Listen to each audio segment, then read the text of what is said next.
Yes. Gotcha. I'm loving the longer beard too. I like it. Thank you. It's my villain goatee. There you go. It's coming in. Wait a minute, evil Eduardo.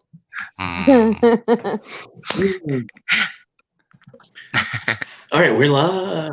Cool. Oh my gosh. All right, so first of all, my name's David. I always forget to say that. We're playing this Brindlewood Bay, which is, I think it's only like Gauntlet people got it through a subscription thing, but I think they're going to sell it eventually. So you can, if you're listening to this and you think this is cool, you'll eventually be able to get it. Maybe by the time you hear this. But we're going to skin it a little bit because Austin has been playing this game called Monster of the Week in like a made-up town that we made, Palmetto City. So this is going to be kind of a spin-off of it. Yeah, so we're going to be playing in, instead of Brindlewood Bay, which maybe exists in this world too, we're going to play in Hammock Heights.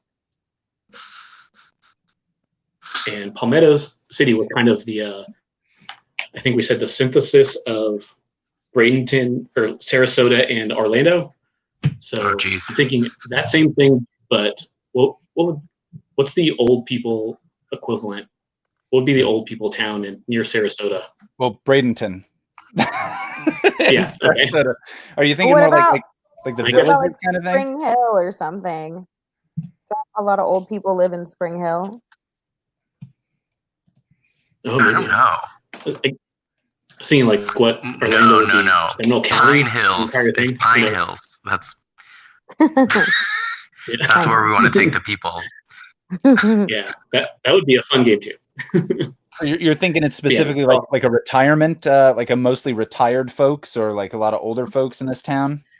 Yeah, so the villages. Yeah. So, so here it is, the villages. Yeah.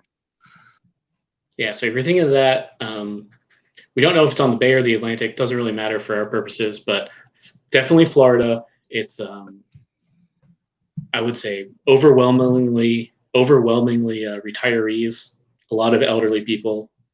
It's on the waterfront, very touristy. Every gas station, there's a painted conch shells you can get that the gas station's daughter, like gas station owner's daughter made. There's like glitter and stuff on it. Very cute. Basically, every other person has a bed and breakfast, and that is called Hammock Heights. And this thing is actually one of these, much like when we played Soth, they have a really good, like, here's a list of things you can do in the first session to help you out. Oh, cool. So let's see, we did some of this. Okay, so those cats things. So I'll go over these real fast, I guess. We can cut all this out. My class, so my cats, class remember. is helical. Yeah, perfect. But that's all cats. So the concept, this is an acronym, concept, aim, tone, subject matter. Concept is Brindlewood Bay is a role game about a group of elderly women, they're all women, members of a local Murder Mavens mystery club who frequently find themselves investigating and more often than not solving real-life murder mysteries. They become increasingly aware that there are supernatural forces that connect the cases they're working on, and in particular a cult dedicated to the dark, nefarious aspect of the goddess Persephone.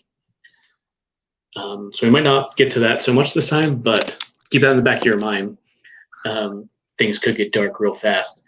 The game's directly inspired by the television show Murder, She Wrote, and also takes inspirations from H.P. Lovecraft, cozy crime dramas, and American TV shows from the 70s, 80s, and 90s. So the aim is we're going to begin by creating characters. After we create them, we'll introduce them and populate a special section on the character sheet called Cozy Little Place. After that, we'll take a short break. Then we come back, and from the break, we'll have a beginning of session procedure, which is pretty fast. A special set of scenes called the Cozy Vignettes, which I kind of, they don't say this specifically, but I kind of envision almost like as the theme song is playing, you know, like, oh, I'm just baking a cake. Hello, I'm Blanche. Yeah, I was going to actually say, do we all want to call a golden girl? I mean, oh my God, that's not the word. Does that mean we're picking Golden Girl personalities or actual characters? Yeah, I Because feel like kind of like personalities are like types. Like if they had to say like if this show was the Golden Girl, so and so would be the Dorothy kind of a right. thing. I would be fine with that. Okay. Oh, God. Honestly, a way better game than Sex in the City. Oh, believable. Yeah, I didn't like the I want that. shoegasm roll that you had to make regularly. Shoegasm. Oh no, not the role playing game, but the game where you pick what character you are. Okay. But yes, very good. Oh God, I don't want that. But yeah, it's a good idea. So anyway, make characters, and then I'm gonna give you the mystery, kind of like every mystery TV show you've ever seen, and then it's your job to solve it. Oh my gosh, I have to make a character.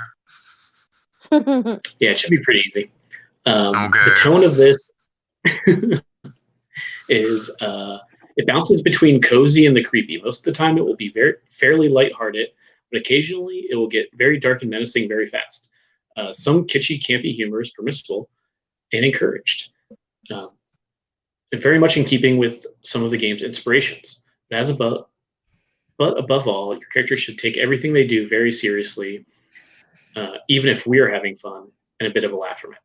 And finally, the subject matter may occasionally get dark and challenging, especially when the dark cult rears its head. We probably won't get to that, so probably pretty light, except for the murder part. Stop. Murder. So, all right. So if you go to that character keeper, you've already. Oh, 2 of the 3 of you have already put your names in that. Oh God. You're purple now. But there's nothing about them except for us putting our names on them at this point. Yeah, I was gonna say claim which color you want, but you guys already got ahead of me, which is perfect. Okay. And encouraged. Austin, did you just make up that name? I was looking up a news story, and there was a person named Dan Shaffner, and I was like, just turn that name into Donna Shaffner. Okay. That's awesome. There is one of these tabs at the bottom. Yeah, it's in list, the very last one. If you can't come up with a name, they have suitable old people names. Oh, okay. I was looking for that list. But yeah, if inspiration strikes you, please go for it. Oh, look at all these names. Pronoun. Oh God. Yeah. Since we all know each other, I think we know our pronouns at least. But always good reminder. No. And also, for Hammock Heights, I added the specific line, place of birth, because I think it's very important that no one is born here. You've all, from somewhere else in the country or the world, you've moved here. Okay. Flirty style. So, you want to, pretty obvious, but I'll just read this out just in case. So you pick a name and a surname if you want. Pick one of those styles from the drop down. And I think one of them is just like make up your own. Also, pick a cozy activity, and specifically, no 2 mavens should have the same one. So make sure that you don't double up. Okay. And then. Okay, so this is hippy dippy going fishing, blouse barn. What are those again? Those are your like styles. That's kind of your look, right? Oh, the way you're looking. Got it. Kind of, if you're imagining the sitcom, that's kind of the stereotype you'll fit into. How would you describe Up in Pumps? I feel like power walking kind of thing. Well, there's one that says speed walking. What about a like a lady that's like what's her name? Devil Wears Prada kind of. Okay. You know, like snobby lady in pumps.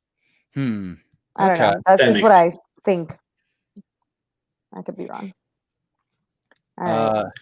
Anybody else have a Golden Girl stereotype they want to claim? Not necessarily right now. I kind of either want to go like a hippie or like real grandma-esque. Okay. Well, Austin is definitely not Rose, according to the chat. Yes. Oh, you mean I'm sorry. As far as that goes, I guess I was leaning more towards Sophia or a rose, I think, right? Okay. Yeah, that's where I was leaning towards. Oh yeah, and some kind of givens I should go over too are you want to make sure your old lady is your murder maven is kind of independent. So I think it might say later on you've had a spouse and they want you to say he's died, but they could be like, oh, if that's too gruesome for you, you could just say you're separated, you're divorced, and you haven't talked to them for a long time. So you want to be independent. You want to be very imaginative because you're in this book club, and and that's gonna go into the moves a little bit. Like you'll be imagining your own death sometimes. What's another one? Retiree. I think we said that. All right. So I got my concept that I came up with. Oh, I love Judith Chambers March. That's good. Oh, hold on. Is that hyphenated? Yeah, well, exactly. It's like her name, her maiden name, and her married name. Oh, okay. But she goes by those three. That's what I was thinking. I took the style that I think might work best with yours. I took Alexis Carrington Colby. And, but yeah, so if you think that like I'm just so fancy kind of a thing, you could switch over to that. I wasn't thinking fancy. I was thinking like real old school, like old lady. Like this is my full name, and I'm just a pure lady that's been probably married for 50 years and never ever was with anybody else since she was like 13. That's what I was thinking of, like old Christian lady. Yeah, that is the Rose. Okay. What was her husband's name? I don't remember. Yeah. I remember like midway through and just yell it randomly. Yeah. So I'm imagining that Donna Shaffner is like a lady from Nantucket who is involved with lots of charity events and that kind of thing, and dresses very, very fancy, like she's like one of the ladies from Dallas kind of a thing. But she's also like a real Blanche sex pot. Yeah. Perfect. Like, I go to a lot of events with cocktail shrimp, but believe me, I'm not looking for one. Gross jokes like that where you're like, ugh.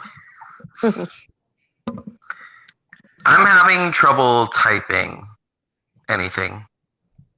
So I don't know if I'm going to be able to do that. Are you on the... Oh, wait. Nope.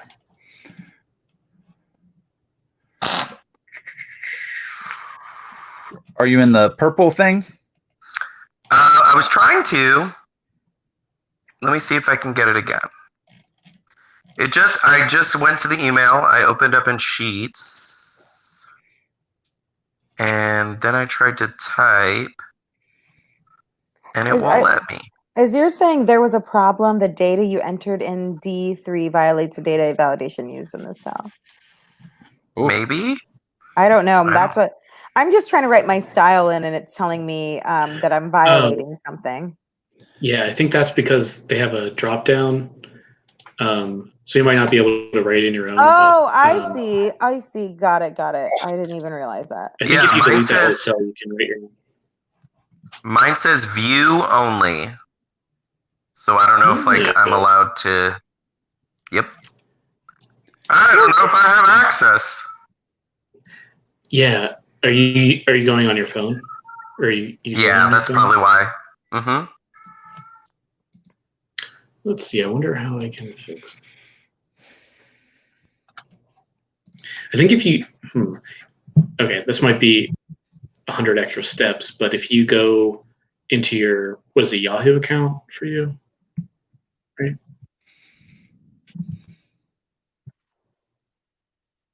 Oh, he froze. Yeah, there's an anonymous rabbit on here. I see. Oh yeah, are you back, Eduardo? Yeah, I'm back. Okay, I I think if you go through your Yahoo, I'm going to send it again just in case. But can I through that? Can I type for him, or can we type for him? Is that possible? That would be lovely. Yeah. Okay, Let's do that. Yeah, I don't mind that either. What's your name, girl? Oh, that's easy. Guadalupe. You're Spanish, girl. You better get on it. Okay. Gutierrez. Okay. But you just call me Guada. Okay. And your style? Oh my god.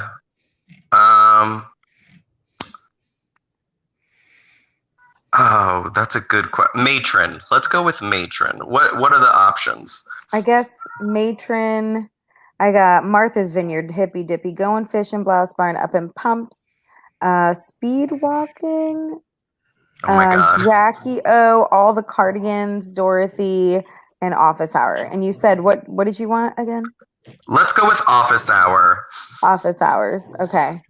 Absolutely. What's your cozy activity? I picked church bake sales because I feel like Judith really loves being involved in the church. What are the options? You've got options: cooking, gardening, baking, knitting, quilting, scrapbooking, antiques, furniture, painting, pottery, birding, collecting, charity events. Antiques. Antiques. Okay, that's good. And then place of birth? Oh, I want it to be somewhere. Let's go San Antonio, Texas, girl. Perfect. Okay. So yeah, everyone's done with that, which these are great. One thing, if you skip down to where it says vitality and composure and all that, you get to add 1 to one of those. So as in now it's going to be 2, right? Like if it says 1, yeah, if you add it.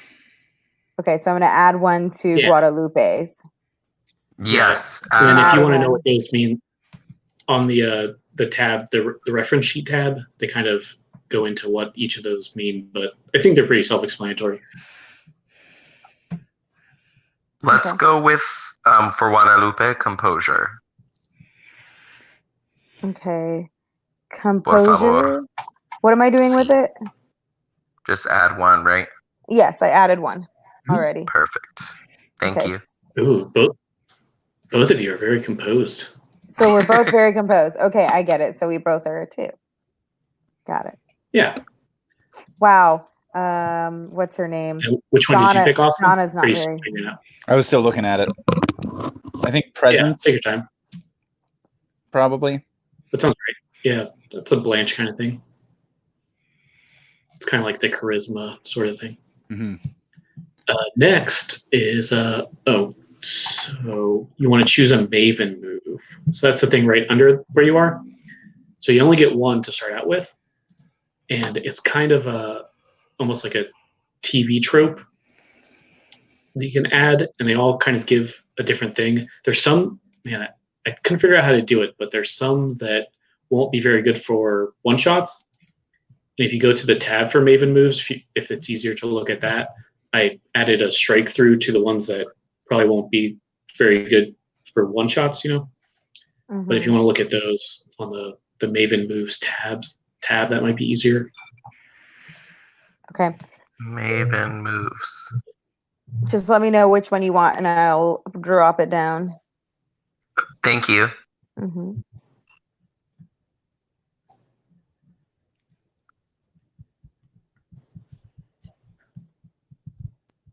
So yeah, this is the one, Austin, where there's a Gordon Shumway. If you haven't noticed yet. Yeah. I'm enjoying all these and trying to remember if I remember who these characters are. Yeah, there are definitely some that I don't remember. It's funny that Marisa and I were just discovered one of them recently. I think the Dr. Quentin or something. Quincy. Dr. Quincy. Quincy. Dr. Quincy. We're like, did they mean? We saw it on American Horror Story or something. And we're like, did they mean Dr. Quinn Medicine Woman? What are they talking about? It's like, nope, that's a real show that neither of us have heard of.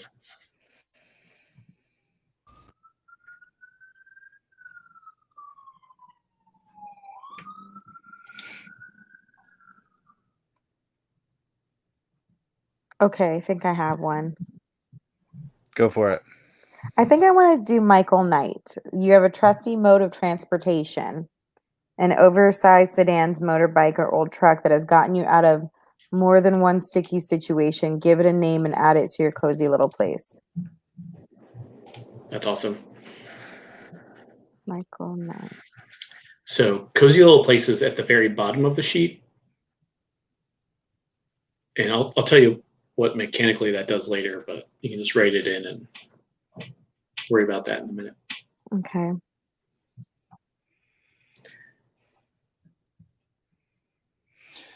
I kind of like the idea of either this Remington Steele situation. Like the master of disguise, right? Yeah, to constantly be like, now I'm this person. But I'm wondering if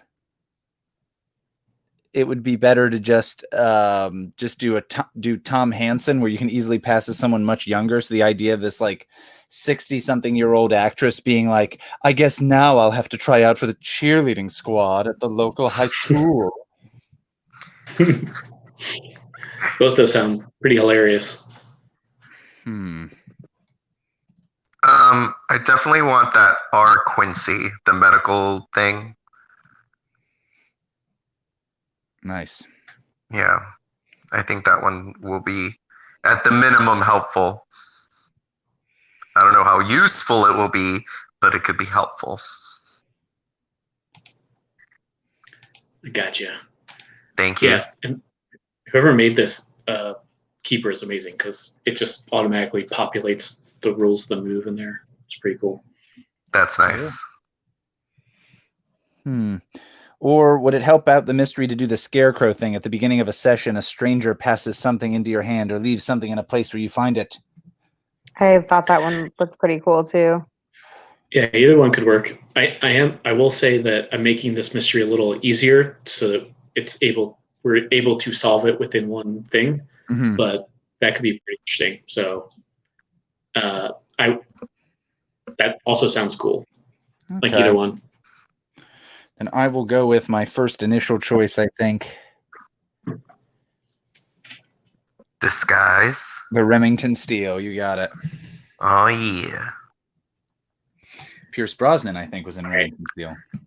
I have to say it like Power Rangers. Yeah. R. Quincy! I'm just like, put my hands in front of me and be like, yeah. And then I medically can help people. Wait, I have to describe it, don't I? I just read that. I mean, we could talk about that later. Yeah. Oh, yeah, and make sure to add, Marisa, if you want to do that, add the medical bag to the cozy little place for... add it Guada. to Guadalupe. Guada. Guada is great. And then what am I... I added so many Cuban people to this, too. So I'm glad that... oh, yes, you did. I was like, wait, why did you ask me about all those Spanish names? Cuban. There you go. Now I know. I'm running the thing that came with the book where it's Brindlewood Bay is supposed to be like in Boston area. And there were I think it's like a German family, but I'm like, no, we're in Florida. I got to switch this up. But, all right. Yeah, perfect. So, also real fast, if you go way back up to the end of session thing, so this is going to be how you get experience points. Mm-hmm. So the first one is, did you solve a mystery? That's always checked no matter what. Mm-hmm. But if you click on the end of session thing, a little pop-up will kind of explain the same thing. But you get to pick two other ones and have those in the back of your mind that if you do this at least once, you will also get an experience point. And it's kind of like a sort of like telling you how to run the character better or more interestingly. So if everyone wants to check two more of those, go for it. And this one's okay. What is it under again? End of session. It's the kind of the second main box. Murder. Oh, I see it. Sorry. I got excited. Oh, I see. Did you secretly undermine the authority of a local officer? that kind of stuff. Mm-hmm. Yeah. Okay, gotcha. I would say local official, but officer does make sense. These police officers. Did you behave like a woman half your age? Okay. I'm back. Sorry. I don't know. I keep having to X out of it. Does my entire box disappear? Because I don't want to keep Xing out of it. Okay, good. I didn't even notice you left that time. Good. I'll always sneak up on you. Guadalupe, she's everywhere.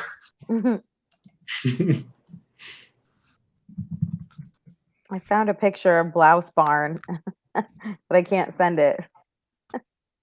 It's very cheesy, kind of art teachery, flowy,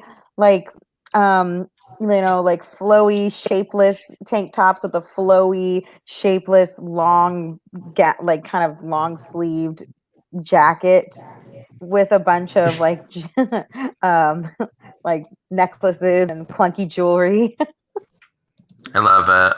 So that's Judith right there.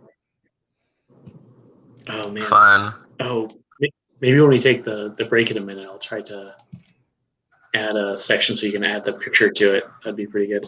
Oh yeah, I just found one. Yeah. You did. Okay, cool. Yeah, if you can Google a picture, especially during the break, I'll try to add this portrait area. Okay, so everyone picked their things, right? Yeah. Am I missing anything? I don't know if I have to type it. Oh yeah. So Marisa and Eduardo, I think. What am I missing? Those end of session things. You want to check 2 additional ones. Oh, I can check anything I want. Anything I want in here. Mm-hmm. From that list, yeah. And this will kind of tell you kind of what you should do this, episode of this Murder, She Wrote kind of thing. For me, Guadalupe would like. Damn it! Did you share a memory of a late family member? Mm-hmm. Perfect. And did you dote on someone? All right. Well, then I'm gonna pick something different because I don't want to be the same as you guys. So I'm gonna pick. Yeah, it's okay to double up on this, but yeah, that might be a good idea. I'm just gonna do something different. I guess, did I behave like a woman half my age? And absolutely. Then did I share my wisdom with a young person? That consistently. Way cover them all. Yeah, what a good dichotomy there. Did you share your wisdom is just marijuana? Got it. Maybe. Mary Jane. Okay, so now this is the last stage before our little break, and then we'll get into it. So I want to, or it tells me, in fact, but I still want to, go around the table and have every player introduce their murder maven by name, style, cozy activity, and maven move. So we kind of did that, but at least remind everybody. And then we're going to go back around, and we're going to have each player describe 3 key aspects of their maven's earlier life. Oh, this is interesting. Their deceased partner. Like I said, if you don't want them to be specifically dead, you can separate it somewhere else. But they won't show up in this episode at least. But deceased partner, their children, if any, and it also specifies pets are okay too. And their career before they retired to Hammock Heights in this case. Perfect. Where can we write these things down? I'm not seeing this on here. No, that would be a good thing to add, a notes section. You're right. So I'm just gonna write this down really quick. You said what family or what? What did you say? Well, also with, what? I lost all of it. What the fuck did you say? No, you're fine. We'll start with you since you seem the most prepared. So me? No, fine. I can make it up. Ask me the first question. What is it? All right. I'll do Guada. it. Oh wait, actually, first of all, introduce your murder maven. by your style and all that. I guess we kind of know that, right? Just summarize. Yeah. Guadalupe has been. I want to say she's been there for like 2 or 3 months. And since then, her children kind of like dropped her off. And for Hispanic ladies, that's not okay. We don't just get left. So she's been having a really long struggle to try and, I guess you could say, socialize. So this book club for her was a really big deal. It was a really big step forward. So now that she's getting to know the ladies, they're all very different from how she used to live her life in Texas. And she doesn't know much about them. Her husband passed away like 5 or 6 years ago. And he made a lot of money in shady ways. So she was like the face of her family, if that makes sense. So now that she's been tossed to the side, she's really upset about that. So she's got like a little chip on her shoulder. Her husband's gone. Her children have essentially left her, but she's trying to become friends with the ladies. She doesn't have to, but she wants to. So that's good. And that's like the basics of her. Was there something I missed? Oh, might as well explain this now. She had been a nurse, essentially. She wanted to become a doctor, but instead just settled because her husband was the one making money. Oh, maybe we should say how old, because she would never say it in real life, right? So she's like 60. Oh, yeah. Let's say 66. I like that. She's 66. That's it. Yeah, I think that's her. She just retired relatively recently. Yes. Yeah. Yes. So when you say shady, do you mean like insider trading or like mob activity? Ooh. I'm gonna say that her family was really well off, and that she only wanted to be a nurse to help people. So I think it was like insider trading. It was something like, it was, money laundering, that kind of. He did it in shady ways. Yeah. Mm-hmm. Perfect. So now for the other 2 players, I've got a question. So let's start with Austin here. So after a player discusses the points above, the other players and me should name one object that can be found in that character's home. So in this case, Guada's. Ooh, player should know that. Fun. Yeah, so something that's theoretically, if you were to do like a camera pan around. Oh, so bright. Guada's apartment. Be someone who has a viewer in there. That's weird. What's this? And you have veto power over this, Eduardo. These will be inspirations you can add to them if you want. I trust you guys. I think. Okay, go ahead. Oh, I was gonna say, I think that the since she's from Texas, I think that there would maybe be a shot, possibly in like the opening of the show. I know that's for the cozy moments, or what is that called? The cozy activity. But maybe there would be a shot where Donna and Guada are talking, and Donna finds that she's got a she's got a bullwhip in her room, and Donna's like, "Ooh, girl," and then she says it says junior rodeo champion, and Donna goes, "Mwah, mwah." I love that. I love that. Yeah, I love that. That's cool. So, either that or can I borrow this kind of a thing. So what I'm doing is adding bullwhip to Guada's cozy little place list. This is more helpful than I thought. Perfect. And then, I guess I should explain this too. And I think bullwhip is perfect for this. But at any point, anything in your cozy little place that has a little checkbox in front of it, you can check it off to either say, thinking of this helps me out, or I have it right now and this helps me out in this situation, and you'll get like a bonus to your roll that you're making. Well, that's awesome. So it's kind of like now I can kind of thing. I can crack whips now. I don't know if I could do other things with whips, but I can crack them. Depends on the roll. Yeah, Marisa, I'm so excited.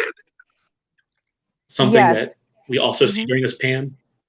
Yeah, I think like over the front door, when you're panning by, like, maybe Judith walks in, and then like as she closes the door, you see like this super big ornate cross, like a very big, like like a Mexican woman's cross from Texas, where it's very like blue and red and has all of like the saints on the cross, like going down it, like little pictures. And it's like got one of those cheesy signs that says like God, what are those signs? This house is blessed or something, or too blessed for stress. There we go. Too blessed for stress. Too blessed for stress. Amen. I love that. Too blessed for stress. Yeah. So the cross and then the sign, and so that you cannot go in or out without seeing that thing. Now, could you love it? Could we set up a performance in which in Hammer Pants we do a religiously themed tuba blessed for stress, and like do like a hammer? Hey! That'll be it. Absolutely. That's amazing. Okay, so I'm gonna add religious paraphernalia.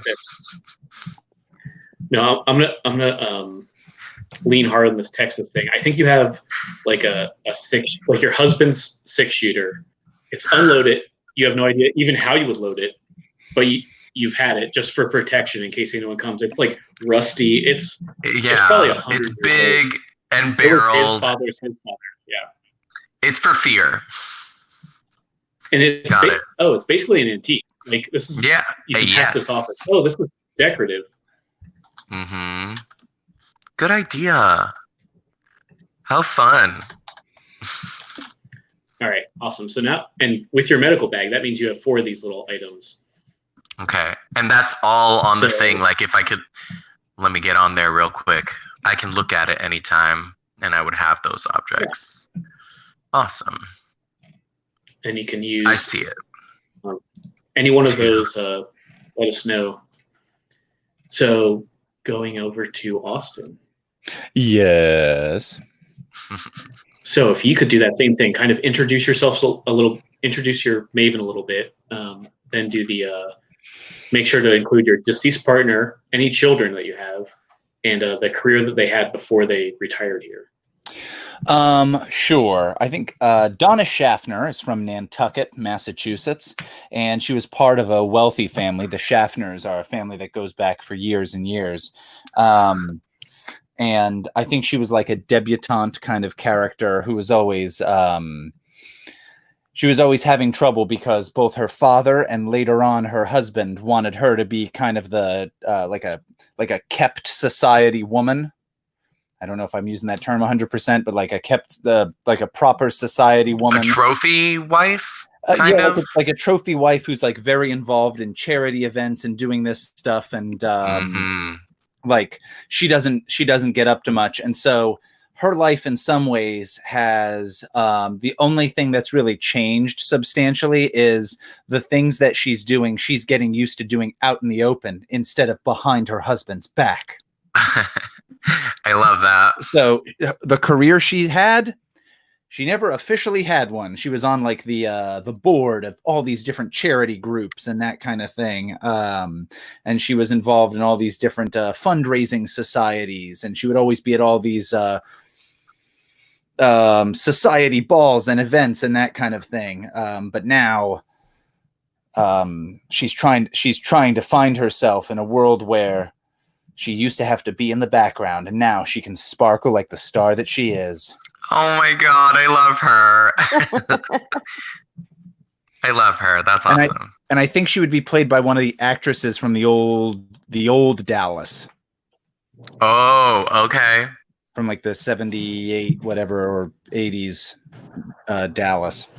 Where they wore power suits. Oh, there was a new one. Yeah, but I think she's like one of the characters who always is in like an outfit that's a little too fancy for whatever we're doing. I love that, actually. And she's got one of those long, what are those handbag purses? What are those called? Oh my God. It's like a clutch. A clutch with a very long strap. Yeah, a consistent clutch. Yeah, exactly. That's amazing. Did you say they had kids? I didn't hear that part. I'm sorry. Yeah. So, does this character have kids? I feel as like the trophy wife, she'd almost be expected to have kids. Maybe she had kids till she had that son. You know what I mean? Like, girls, a boy. I'm done now. Yeah, honestly, that's what I think it was. Once it was like, all right, Jeffrey got his son. Like, we're done with kids. And yeah, there was like a whole very special episode in which, at some point, Donna revealed to her daughter, like, that's when I started using birth control. Yeah. I love that. So yeah, amazing. So yeah, you have like a few kids there and about. Yeah, I think I've got like at least 2 daughters and a son, who are now like all definitely adults.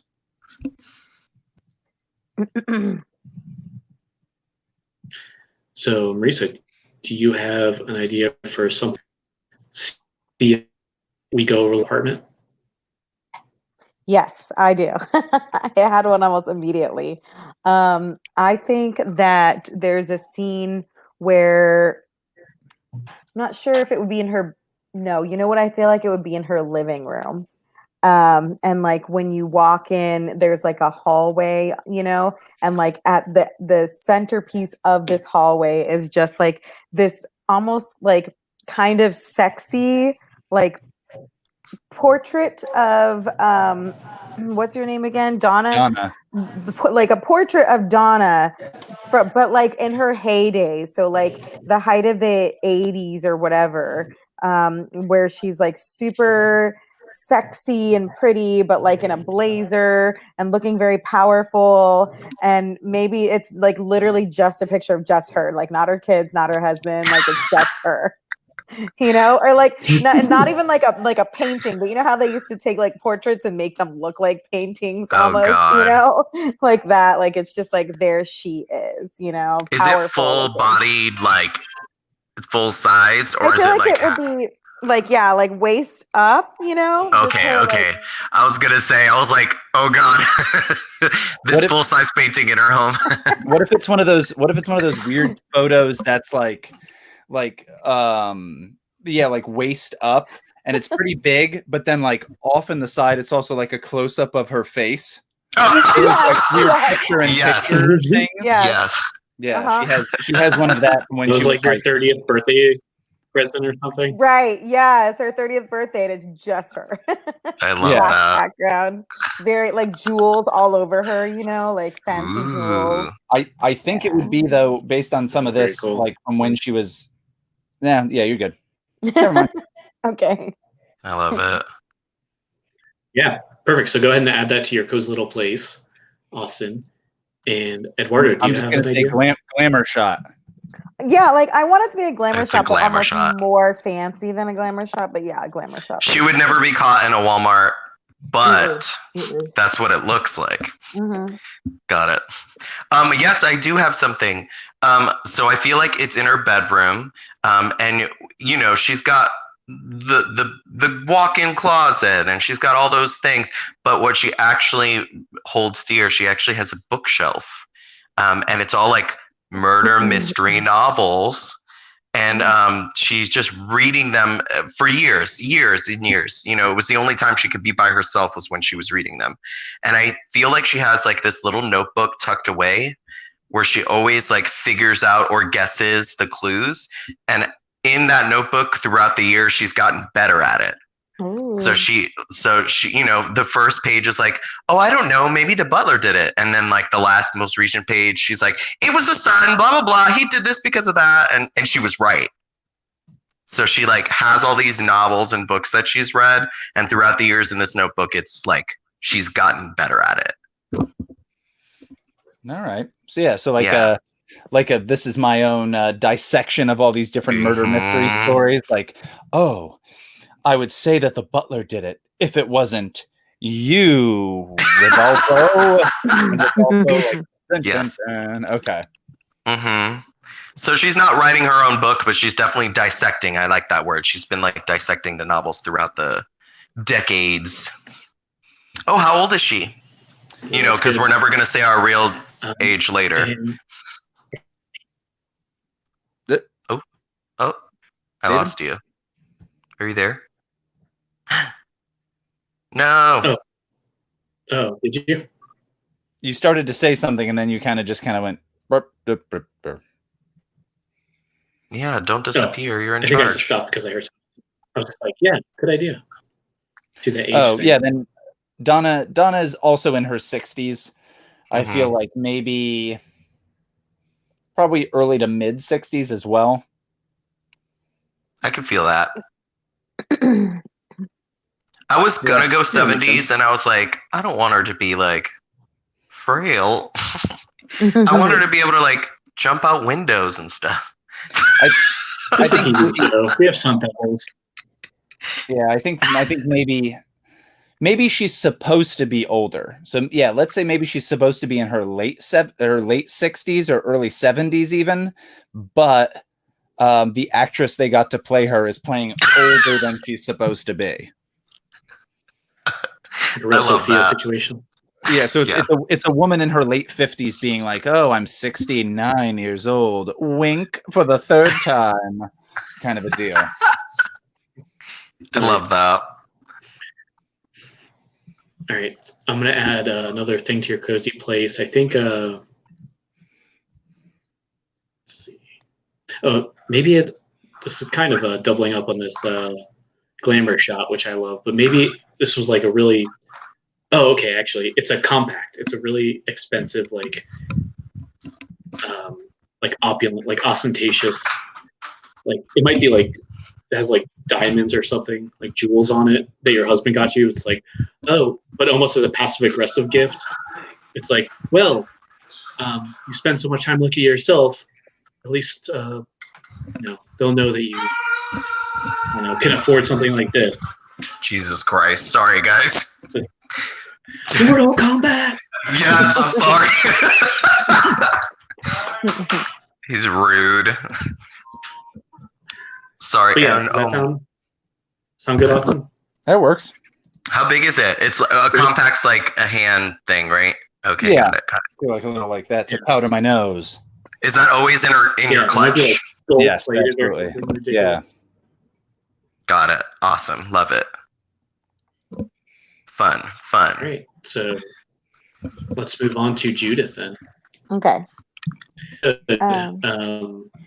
us a little about yourself, including your deceased partner, children, if there are any, pets included, and your career before you retired, and hopefully your age. Okay. So Judith Chambers was born in Bowling Green, Kentucky. And before she retired, she was an elementary school art teacher. She was also in the church choir. So she did go to college. Like she had, 4 years of college, which is where she met her husband, Jim March. Jim was also in art school. Like he studied art in college also. And he was the church deacon. So they knew each other, not just from college, but also they went to church together. So Jim and Judy, and then she went from, she got married at 21. So like as soon as she was done with college, like basically like she went to high school, she went to college 4 years with Jim. And then as soon as they were done, they got married. So from the time that she was like 21 to like basically they were married for 50 years. 50-something years before he died. So that makes her in her like early 70s, basically. Got it. So they went to church together. They went to art school together. She continued to be an elementary art school teacher. He continued to he was just like an artist. So in addition to her being like an art school teacher, she was just an artist. So Jim and Judy, and they tried for years and years and years, and they never had any luck. They never had any children. So she was a part of a doggy rescue, and she's got like 2 poodles, and they're like specifically like poodle rescues. And one is like one of those big poodles, which is like the weird looking ones, and one's like a miniature. So she got like a big and a small poodle. 2 poodles. What are their names? The poodles' names are Van Gogh. Oh my god. And Dolly. Oh, I love that. So Van Gogh and Dolly. Is one poodle missing an ear and one poodle has like a wild mustache? Well, because they're rescue dogs. So Van Gogh has like a crazy floppy ear, and then Dolly's just like crazy fur. So yeah. Cute. And then in the expose after this show, they learned that the production assistants like mutilated that dog's ear terribly, and people were like, "Oh my god, that show was awful." Jesus. One of these actresses had like red paint thrown on them outside of a red carpet event. Like, possibly. No. Possibly. Her cozy activity, I actually want it to be baking, because she loves art, and baking is like her thing that she can do for like the kids and the families to the church. So okay. It's like still her she's still very artistic. Like she's got like the nicest looking cookies and like the cakes that look like they're made professionally, like she's that lady. Like the fucking nice ass baking shit. So yeah, that's her cozy activity. I love it. Cool. Yeah. So yeah, let's give you some cozy items, right? Eduardo, do you have an idea? Yeah. You said your husband was an artist, right? Yes. Go ahead. Sorry. I was going to say, definitely cut you off there, Eduardo. Sorry. No, you're fine. Marisa, what? So you picked that Maven move, Michael Knight, where you get a mode of transportation. Do you want to figure out what that transportation is? It like a scooter? Is it like a giant ass tank car or something? So I actually think it's going to be like a grandma van. Because she needs to be able to take her dogs around in it too. So I want it to be like an old 1990s van, like a Windstar or something, I was going to say the Scooby-Doo van, the Mystery Machine. Too big. I feel like that's a little too big, but like on the same vein where it's like you've got the big door that like opens up this way, that way you can bring the dogs in and out. You can bring all the trays of cookies in and out. Yeah. I love that. Yeah, I want, and it's I think it has like it's got a little name, got a name to it. Let me get back to like a boat would. Yeah. Oh, cool. Hold That's on. Funny. All right, so I'll pick one. take your time there. I want it Eduardo, to be called Monet. It's my van is going to be called Monet. She's crazy about art. I love it. Okay. Mine's short and sweet. Her husband left her some paints and canvases that were empty that they were going to use together, but unfortunately he didn't get to. So she never opened any of the stuff. So it's like all there. It's all like wrapped up and sentimental. And it's like in her paint room. She does have paint tools of her own and, stuff that she uses. But they like bought him one weekend and like he ended up going to the hospital, whatever that personal story is. But they were going to paint something beautiful together. And so she has like the empty canvases, like the all of the like paintbrushes are still wrapped up, all the paint cans are still like sealed. It's probably bad now, but so yeah. So she has that like in a corner in her room.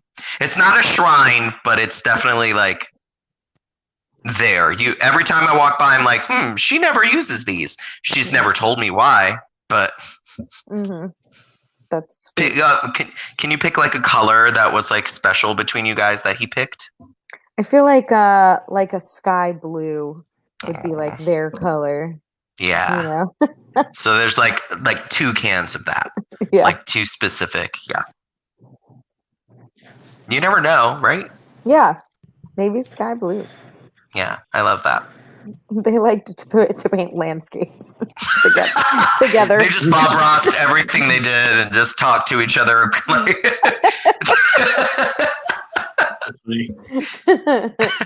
Yeah, it's really cool. How about you, Austin? Do you have something to add? I got 2 ideas to throw out.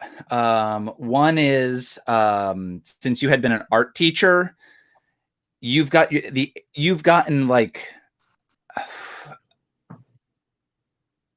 you just have like all these kids' art projects hanging around. I don't know if that is like also like kind of in the same vein as like here's more art stuff. My other option would be stuff about dogs, like a million things about like dog shows and like that kind of thing where you're like, oh, here's our award for best in breed or best in group, something like that. I like the dogs a lot, but I also feel like because she never had any kids, I can totally see her hanging up her kids' artwork, you know, like just a whole like hallway of just like Jimmy, age 7, Bobby, age 5, you know, like. I love that. Yeah, both of those are good ideas, Austin. They're both good. I like the kid hallway. The creepy. It's kind of creepy. It's a little creepy, but I love the kid hallway. This is my child hallway. I hate it. Cthulhu is calling. And then it's just a scene of her staring. No, I hate it. But I like dogs too. I'm totally okay with giving. I'm totally okay with giving my slot to Austin. Those are both pretty good. Oh, if you want to pick both of them, go for it. Yeah, I mean I like them both. So if we just want to do like super dog facts and hallway of creepy artwork from kids, like perfect. every coffee book table is dogs. I love it. Now I know what to get you for Christmas. Any dog antique statue that I can find. No, I'm not giving you those. What are those terrible baby things? Not baby things. They're no. Yes, those are great too. Is it the kids with they're like porcelain. They were like collectible. Yeah. Precious moments. No precious. No precious moments.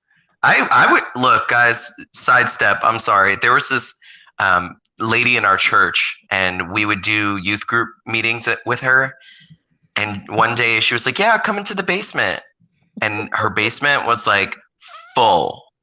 Not kidding. Shelf after shelf of those precious moments. And she was like some avid collector. Like that was like her fun thing that she did.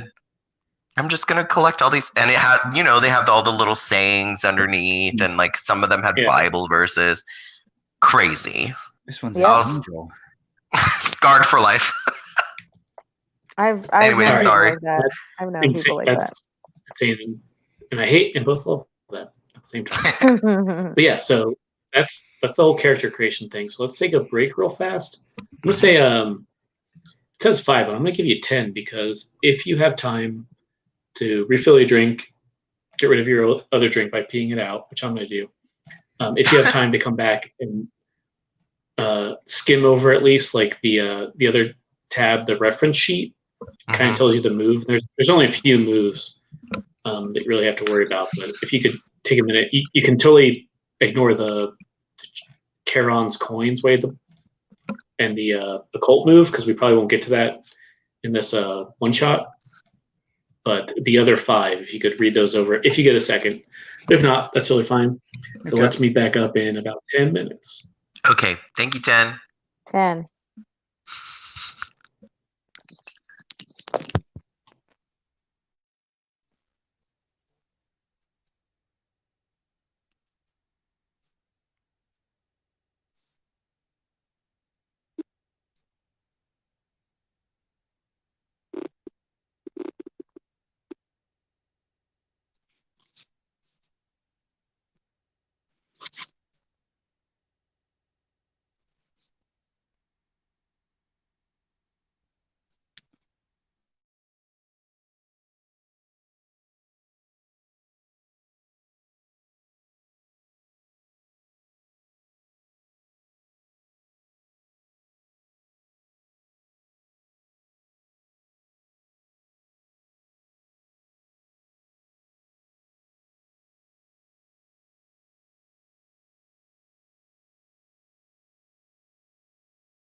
Jesus! I dropped my phone. Hey.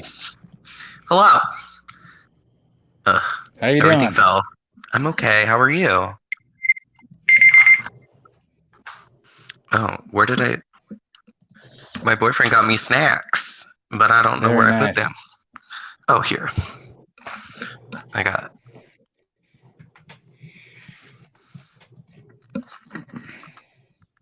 I thought he was just kidding, but he's actually watching Mortal Kombat.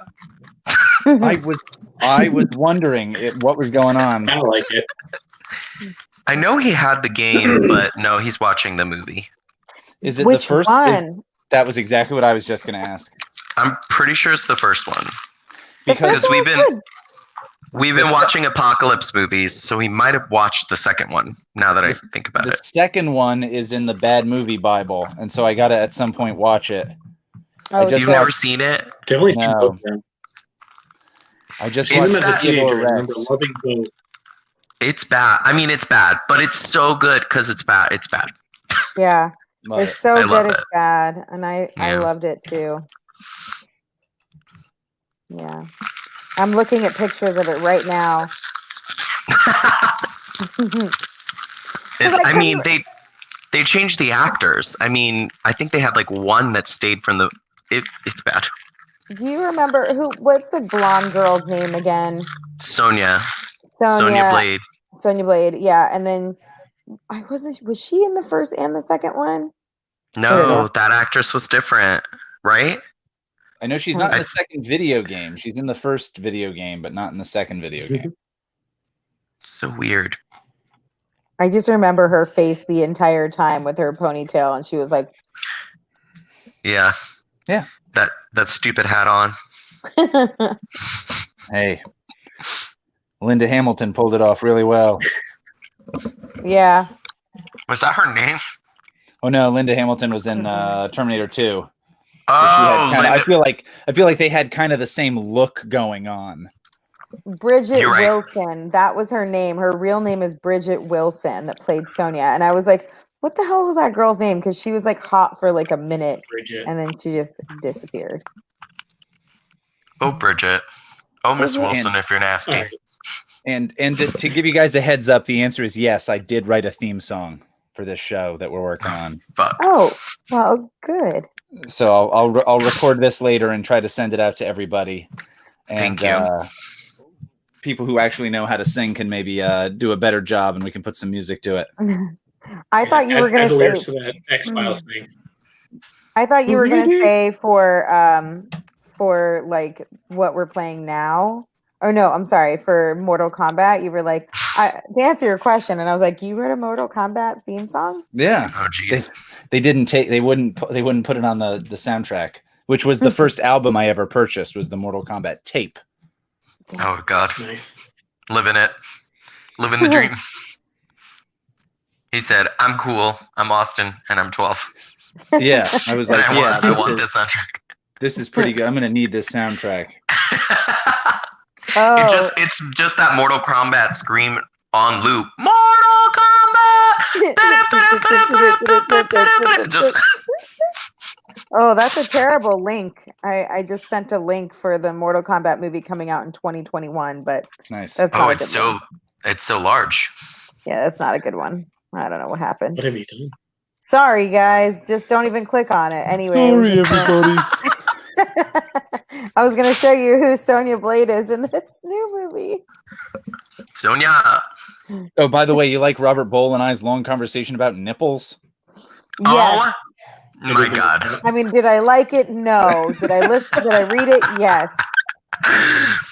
I was like, oh man, he's digging in on these nipples. What is it with you and nipples? He's digging in on them. We all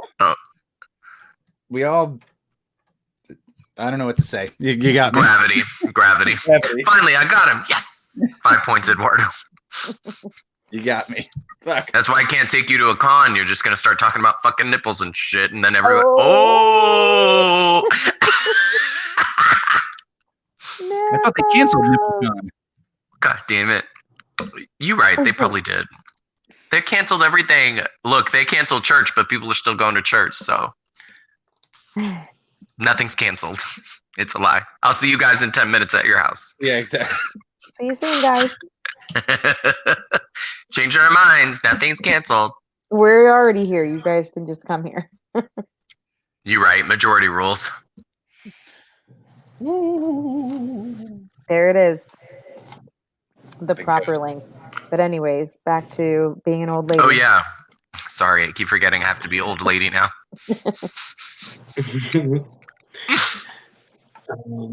Yeah, so, make sure to write down your cozy little place things when you get a second, Marisa. Oh, okay. But go over the reference sheet real fast, just the moves, because there's very few. So, real quick, the one you're going to be using most of the time. Oh yeah, and that was the other thing about the ladies that I forgot before. You're all nosy. You're very nosy. Get into people's business. Love it. It kind of goes unsaid because you're old ladies in a TV show. But the meddling move, which is the kind of third one on the left column there, that's the one you're going to be using most often. And that's going to get you these clues, which you'll use at kind of the end of the game. And the end of the game scheduled right now is 9:40. So keep that in mind. And most of the other things are going to be these other two moves, the day move, the night move. So just within TV land of this game, in daytime, everything's going to be way safer. Not a lot of risk going on. But whenever you do something that could be risky or something that you're kind of scared of, you're going to move the day. You're going to roll the day move. And at night, things get more dangerous, but also possibly you'll get more rewards from it. So that's when you go into seedier kind of things and you get more things, but obviously more dangerous. So they're very similar, but a little bit different. And it's also when you do something risky or do something that you're kind of scared of. Okay. The cozy move, moving to the middle thing there, is if you want to have a scene with one of the other girls, one of the other mavens. That's an intimate moment with another maven. And this is another way to get clues. It's kind of like going to your house and kind of doing your cozy activity, which, antiques or the other things we picked. Baking, and the third one. So doing one of those, you can include someone else if you want, or you can do it by yourself. And that's another way to get clues and to also kind of refresh and kind of heal yourself a little bit mechanically. And one thing to note too is this Gold Crown Mysteries move. So the Gold Crown is where the Mystery Mavens Club started. It's going to be going on for about 10 years, and they're all the adventures of Amanda Delacourt, who is basically the Murder, She Wrote kind of Nancy Drew elderly woman who all three of you, and theoretically several others, are in this book club about the Golden Crown Mysteries. And at any point, if you want to, specifically after you make a roll, no matter what you roll, you can say, you know what? I'd rather have a 12 plus. Like, if I rolled a 2, it's like, I'm going to think about something that Amanda Delacourt did in one of these mysteries, and you kind of describe what story it was, and like this particular adventure that kind of you're reminded of, and you can replace what you rolled with a 12. But oh wow, we can only do it once. So once the entire game. Oh, yeah, per session. So okay. So all three of you will have to. Okay, yeah, so I think you're asked not once per character, but once per session. So gotcha. If someone uses it, let's say Eduardo uses it, that means Marisa can't use it later. Gotcha. So understood. Make sure everyone's okay with it. Right. The occult move we won't deal with, but the theorize move is what we're going to do at the very end, and that is you're going to take all your clues and kind of talk it all out, kind of brainstorm, and figure out who is actually responsible for this mystery that we're about to introduce. So okay. Do that at the very end. You don't necessarily have to read that now, but that kind of makes sense, right, so far? Yes. Mm-hmm. Cool. Those are basically the rules of the game. At any point you can, this is specifically before the roll you want to do, you can check off one of your cozy little place items. And like I said, you can either have it on hand, or you can just remember it and maybe have a scene of like, well, based on my bullwhip knowledge, I can open this jar really well. I don't know. Okay, I mean, if that's what I need to do. Sure. That's one example. I don't know if I would do that, but it's one example of using that. In that case, you can roll 3 dice and pick the 2 best. So wow. It's called taking advantage. It's very D&D. It's basically... Yeah, that's what it sounds like. Yeah, and there's some cases where you might get disadvantage. And let's see. What else do you need to know? Oh, these crown moves, I guess, are also important. But we'll get to that when I'll bring them up if you ever might need them. But that's another way to kind of make your roll better. Okay, and may I ask a question? Of course. And I notice with these games, the more that I play them, how does an action sequence work? What's like the step-by-step? Do you say something, then I say something? Is it going to be based off how the dice roll? Or are there actual legit rules in the references somewhere? Yeah, I think I know what you mean. It's kind of just... not that I'm assuming there will be that, but... Yeah, I'll probably frame the scene and then we can go from there, kind of. Okay, cool. Fine with me. Yeah, okay. I was like, do I remember the crown scenes? But I think I do. Okay. So, yeah, let's get into it. So, to make sure I'm doing this right, change my page count. What have I done? Okay, perfect. So, this one's called, another important thing amongst many is that this isn't the pilot episode of Hammock Heights. This is like a few episodes in, so you theoretically have solved cases before you're kind of established in Hammock Heights of being meddlesome elderly ladies that solve murder sometimes. They get shit done. Yeah, that's another way to say it. If the authorities were paying attention, I wouldn't have to. Yeah. So let's start off with these cozy vignettes, right? So this is kind of a little bit different, but if you could take like a minute just to say like a sentence or two during the the theme song, that weird like, oh, you caught me while doing my favorite thing. Yeah, possibly. So you want to theoretically tie it to your cozy activity, so we kind of remember what they are. Oh, I did add a little cell for the portraits if you want. I forgot to remind you, but we do that much later. But yeah, if you want to narrate just one tiny sentence or two of what we see, and then theoretically your Maven looks at the camera and smiles, and we go to the next person. Okay. So do you want to start with Eduardo? Do you have one in mind? Yeah. I feel like the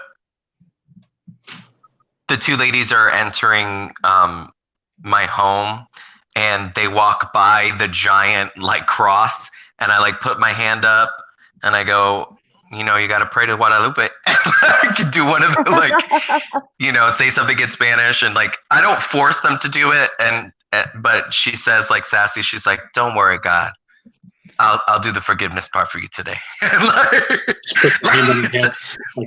not kind of like sassy, like you know better. Like that's it. Amazing. And what about Donna Shaffner?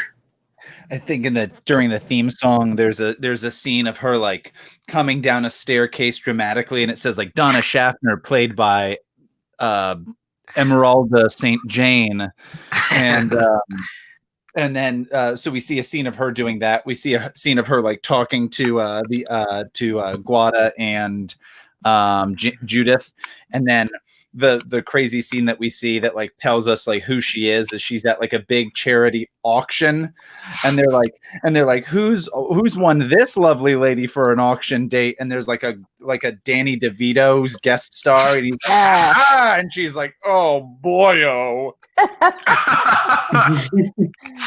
Love it. A Danny DeVito guest star. Okay. And they milked the hell out of that. That happened in the first episode, and they make it seem like Danny DeVito's going to be in the show regularly. He was not. No. He was in one episode and one scene. Mm-hmm. I love it.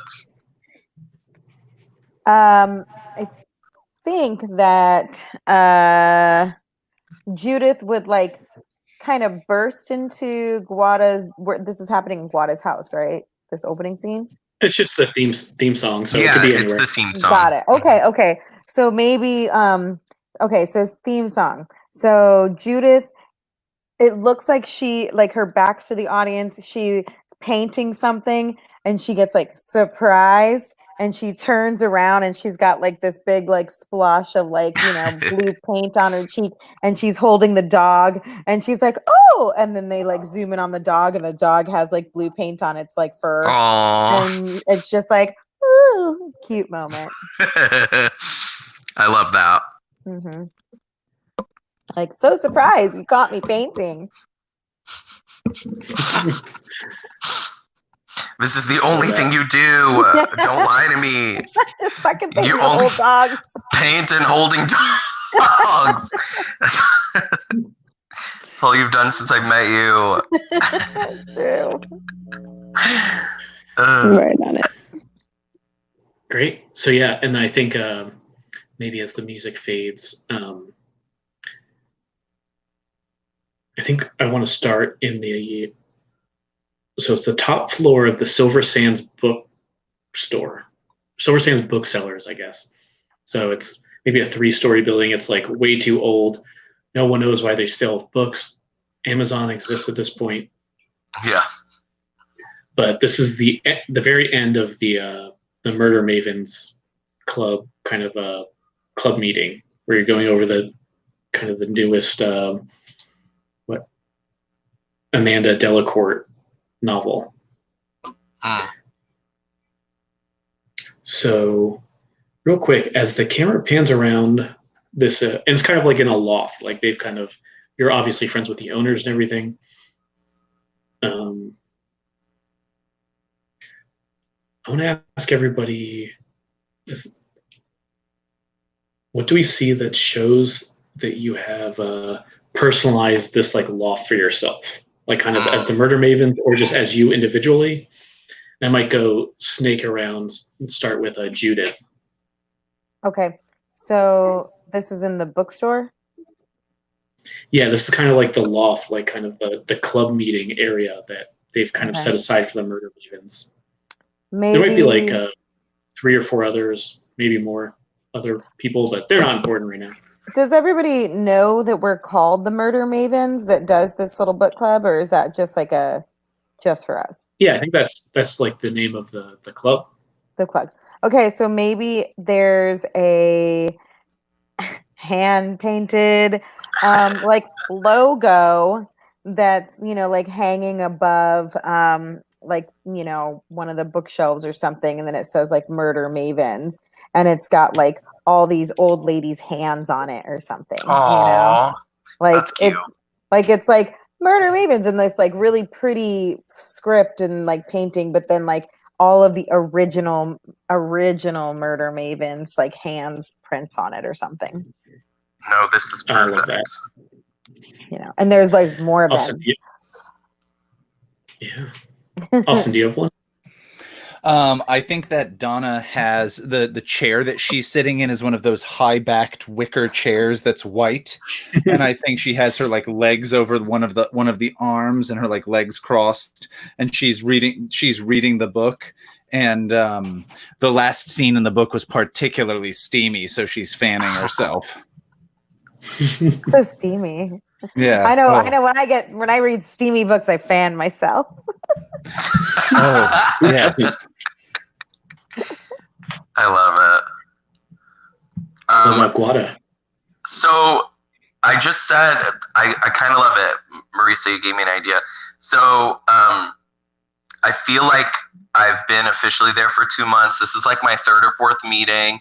I've like assisted in the background, but I officially helped you guys like solve a mystery last week. So now like my initiation is done. So I have like a hand, and it's like I'm saying goodbye to the ladies, the rest of the ladies like going down the stairs, but my hand is covered in paint.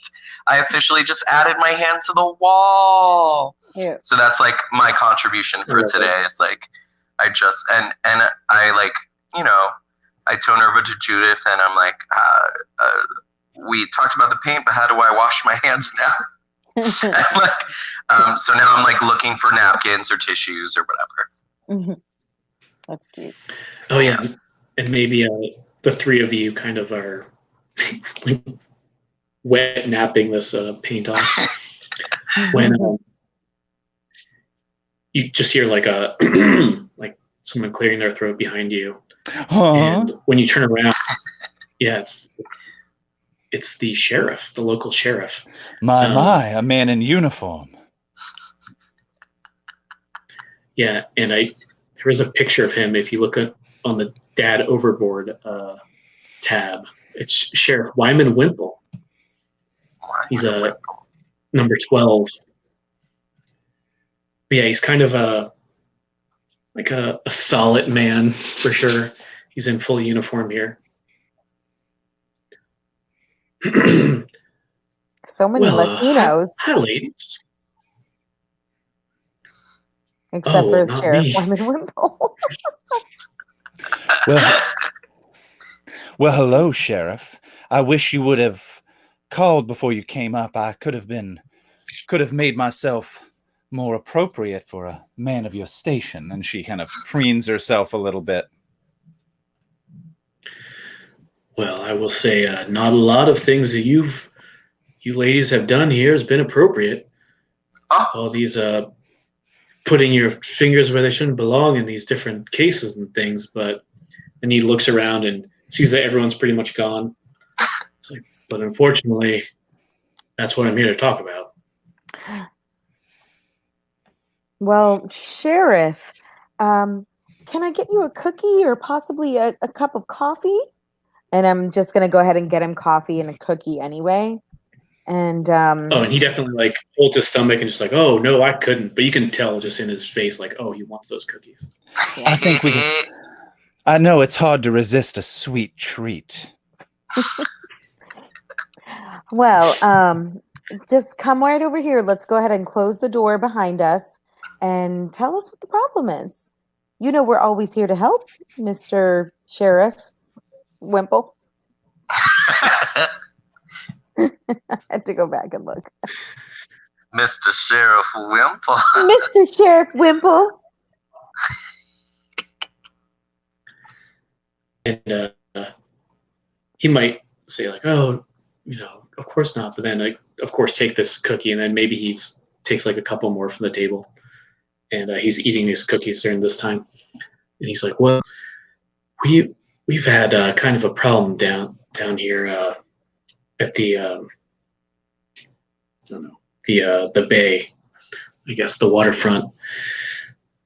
We had fortunately some foul play, I believe. Oh, and you know, my! And I think she does like kind of like a whoo. And he definitely sits down in one of these folding chairs, you know, and is eating these cookies. He's just like, well, and assuming like the 3 of you sit down too. It's like, yeah, you know, it pains me to say, but you 3 have solved more cases than I think people your age maybe could have. But you know, my detectives, the best in the lot, but we're scratching our heads over this one. I thought, why not give the Murder Mavens a shot? Munch on these cookies again. Well, can you at least tell us what the basics are? Oh, yeah, of course. Covered. Passes a napkin. Yes, don't be afraid. Don't be afraid to share the details. I mean, I know that we're ladies, but it's possible for a woman to have it's possible that a story is pH balanced for a woman. No. Sorry. Sorry. X card that comment for my secret deodorant joke. That's not what it sounded like. Okay, sorry. I was trying to go for a secret deodorant of this mystery seems like it's strong enough for a man, but guess what, Sheriff? It's pH balanced for a woman. Oh my god. That sounds better. Thank you for restating it because that's not what I was hearing. We were hearing douche jokes. I guess it sounds like a weird yeah. On this summer's eve, we're all ready for you.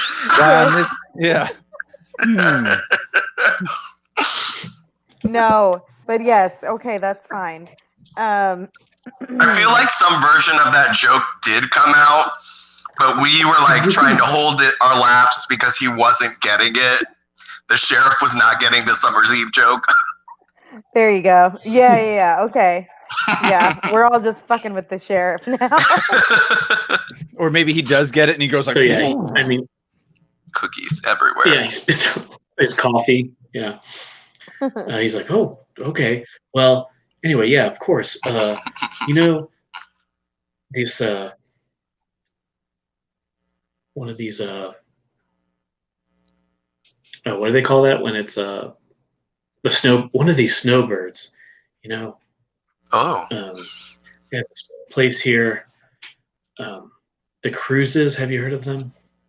They're pretty well-to-do, but they kind of try to keep to themselves, from what I've heard. But their patriarch, Alberto, kind of just washed up on the shore.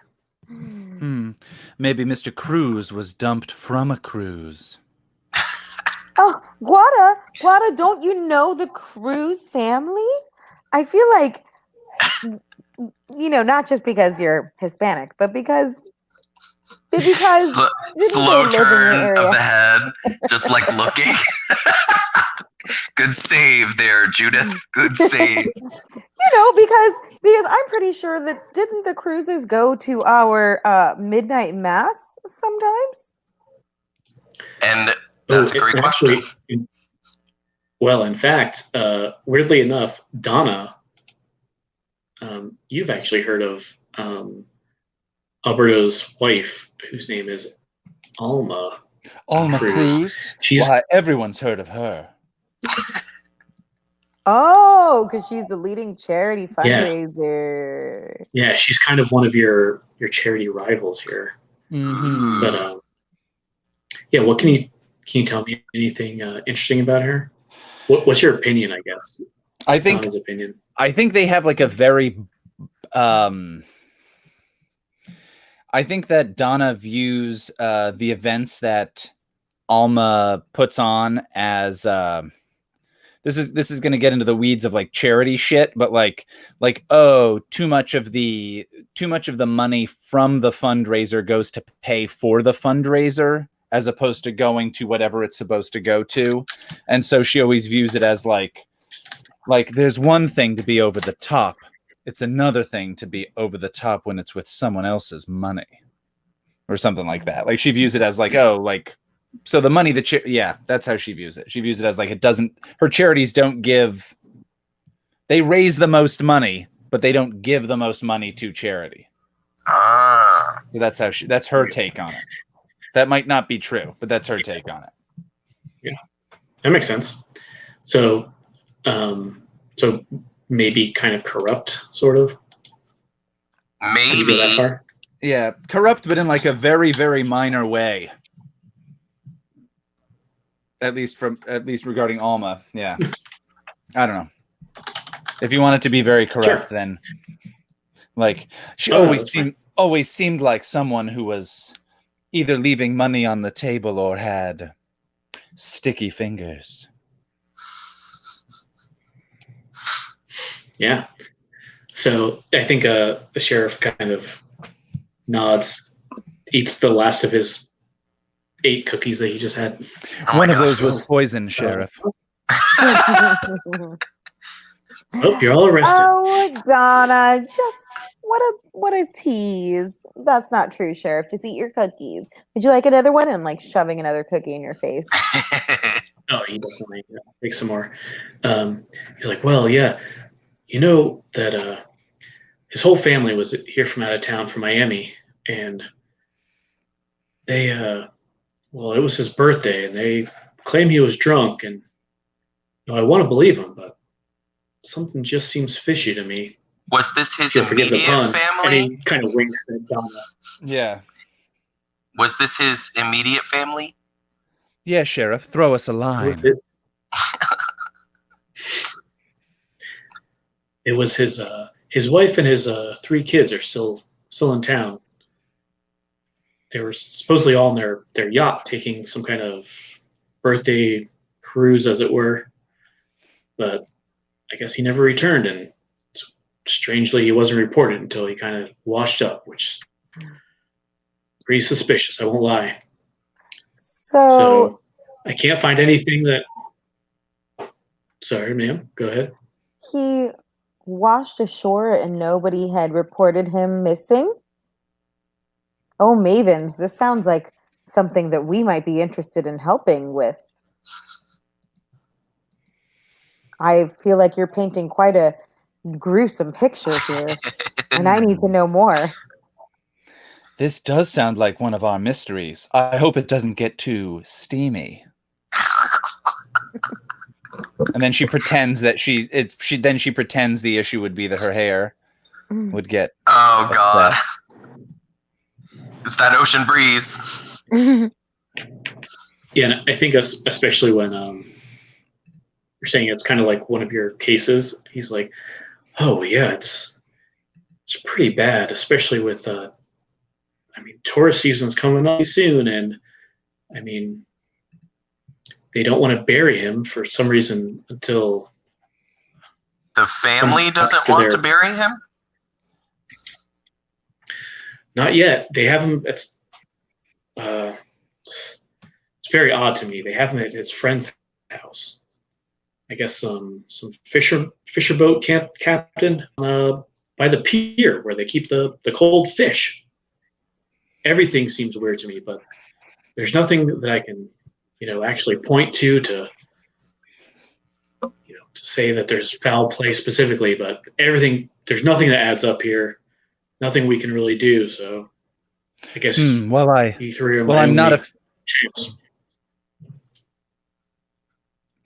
a fan of a cold fish. It seems like maybe there's a hot situation down at the docks. Agree. Yes, I think that the first thing that we need to do is I think we should go speak to the family. Have you talked to the family, Sheriff? Why did they leave him on in the fish docks? Is that what you said? We've talked to the whole family several times. They have their house staff. Also, this Captain Eric King was his name. But you're free to get statements from them or figure it out as ever you need to. But we're at a dead end here. So if you Mavens can figure it out, we'd be eternally grateful to you. And he was found like last night or earlier today. I guess it was a couple days ago. Oh, okay. Oh, that's even weirder that he's still there. Yeah, I was going to say maybe they're Jewish and they're sitting Shiva. Oh. But we did address that they were at a Catholic church with you earlier. Huh. So yeah, I think he might be like, well, great, you're on the case. Maybe you can figure out more than me. And he's going to leave unless anyone asks him, tries to drill deeper. Well, can we get some names of the family members? I'm not letting that go. Well, Sheriff, I guess there will be some drilling deeper going on. Oh my God. But looks like you're going to miss out. That was from the GM. All right, Sheriff. I think that we're going to need some names from you and a little more information about this before we set off in the Monet for a Maven Monet adventure. Okay, so yeah.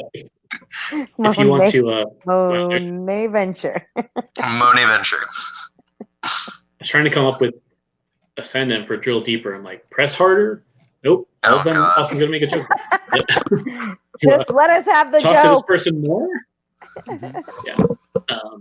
So it sounds like Judith, if you want to kind of get more information out of him, there we go. That's a sentence that'll work. Sounds like you might be doing the meddling move. Okay. So when you search for a clue, conduct research, or otherwise gather information, describe how you're doing so, then roll with an appropriate ability. So how are you trying to, and if you switch over to that roll for your party, if you want to figure out, or tell me, I guess, how you're kind of trying to get him to give you some extra details that theoretically he's not supposed to do. Possibly legally. Okay. You don't know. Sorry, I didn't understand we were trying to make a move out of this. That makes sense now. Okay. I was just asking a question. Where's the meddling move? So I see it here. When you search for a clue, conduct research, describe how you're going to do so. Are you rolling? Because I don't have rolling materials. I can roll for you, sure. Okay. I can roll for you. Well, you didn't provide me with anything. Oh, sorry. It's in that sheet, but it's okay. I can roll for you. Pretty easy. Okay, so I need to ask you a very meddling question, right? And then, depending on what I roll, you're going to answer it. Yeah. So, yeah, kind of describe how you're doing it, and then we can assign one of the 5 kind of stats to it. Mm-hmm. Okay. And it'll add to whatever you rolled. All right, so I would like to ask you, Sir, Mr. Sheriff, and maybe I can get Donna to kind of like saunter over there and be like, offering Donna up as like sort of like a distraction in a way. And I could say, while like Donna's flirting with him and he's eating cookies, I could say, so Sheriff, could you possibly give me the names or the phone number, or no, the location of where Mr. Cruz has been laid on ice? Give me that location. Right? Oh, yeah. Well, just kind of you don't have to ask specific questions, but more of kind of which of those 5 stats you're using. If you remember the vitality, composure, reason, presence, or sensitivity. So it sounds kind of like you're setting up sort of a charming kind of thing with presence. Does that yes, make sense for you? Take presence. Okay, what is your presence? My presence? I'm offering Donna up. Oh God! Oh sweet Jesus! Yes. Make your presence a stat. My. That is 0 for you. Yeah. I've got 0. So I did roll 6 for you, which is a miss. So not great. okay. Is this out of a 20, David? No, it's a 2d6. Okay, I'll pull out 2d6 just to prepare myself. Are they all d6s? Yeah, it'll be 2d6 each time, kind of like a demi awesome situation. Cool. Thank you.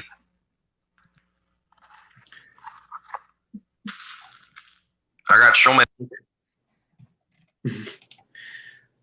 So you do miss, which will be a bad thing, but I guess this is the time to introduce the crown stuff to you.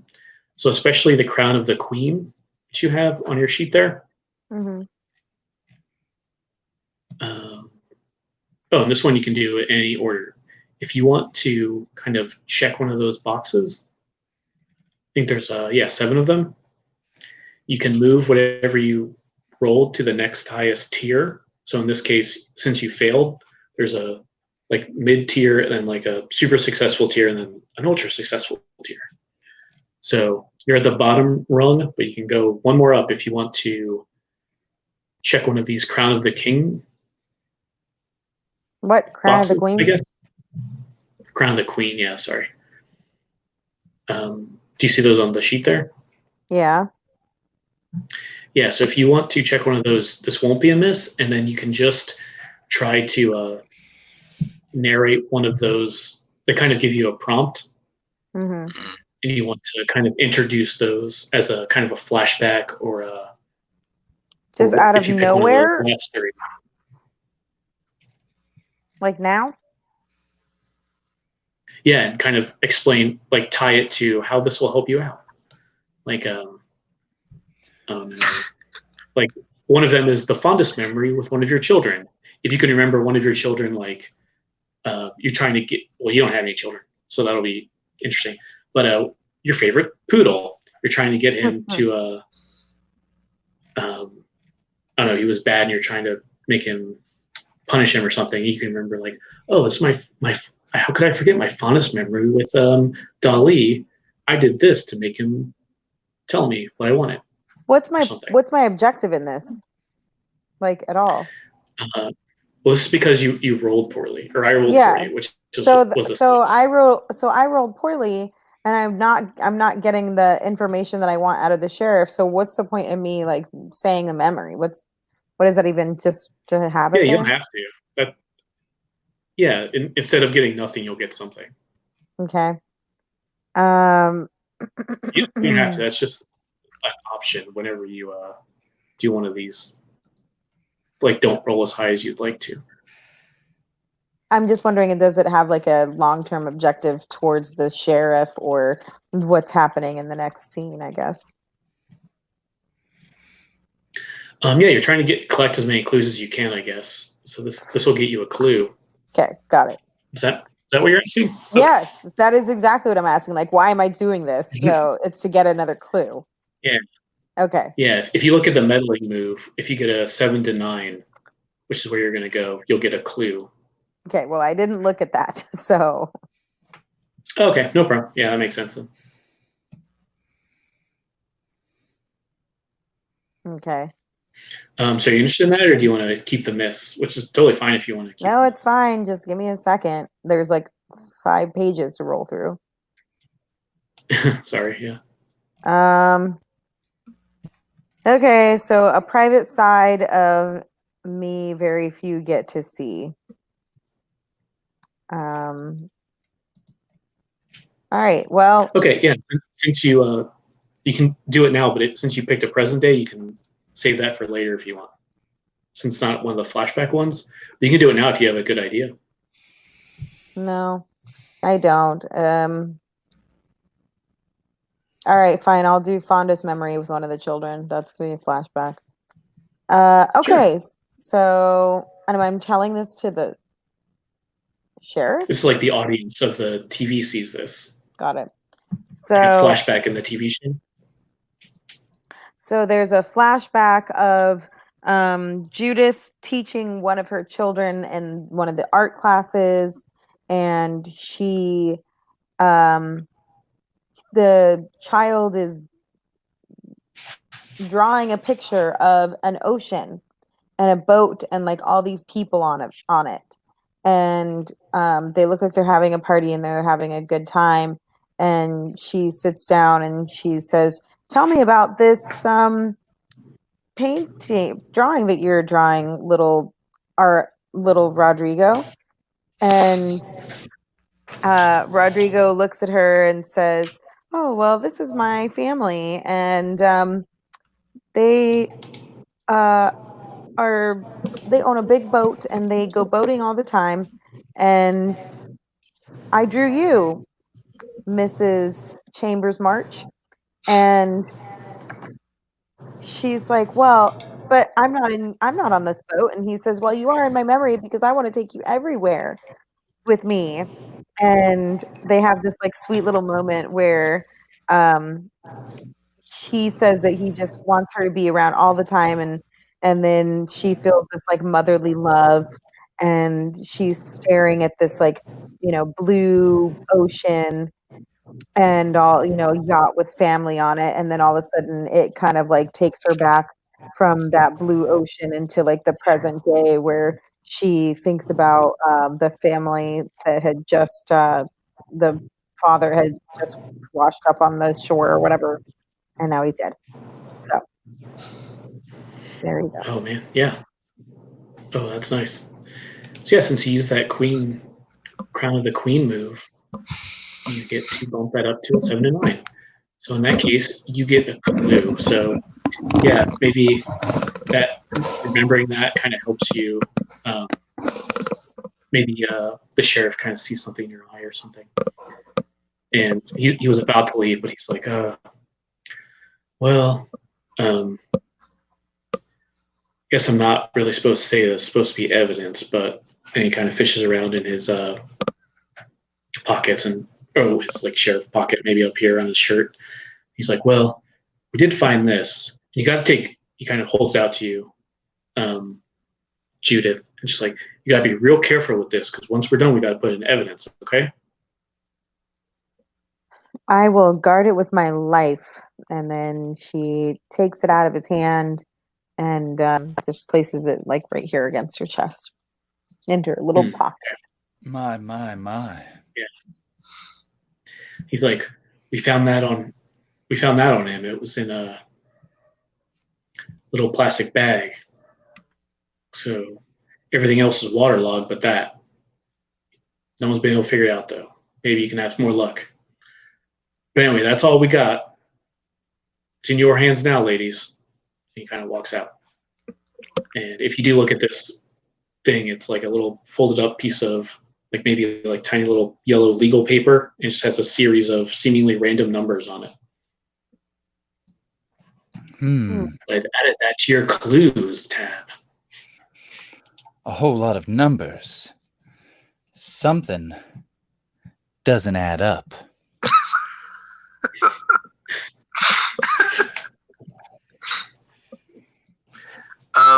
So, what's the nothing next to plan? say to that.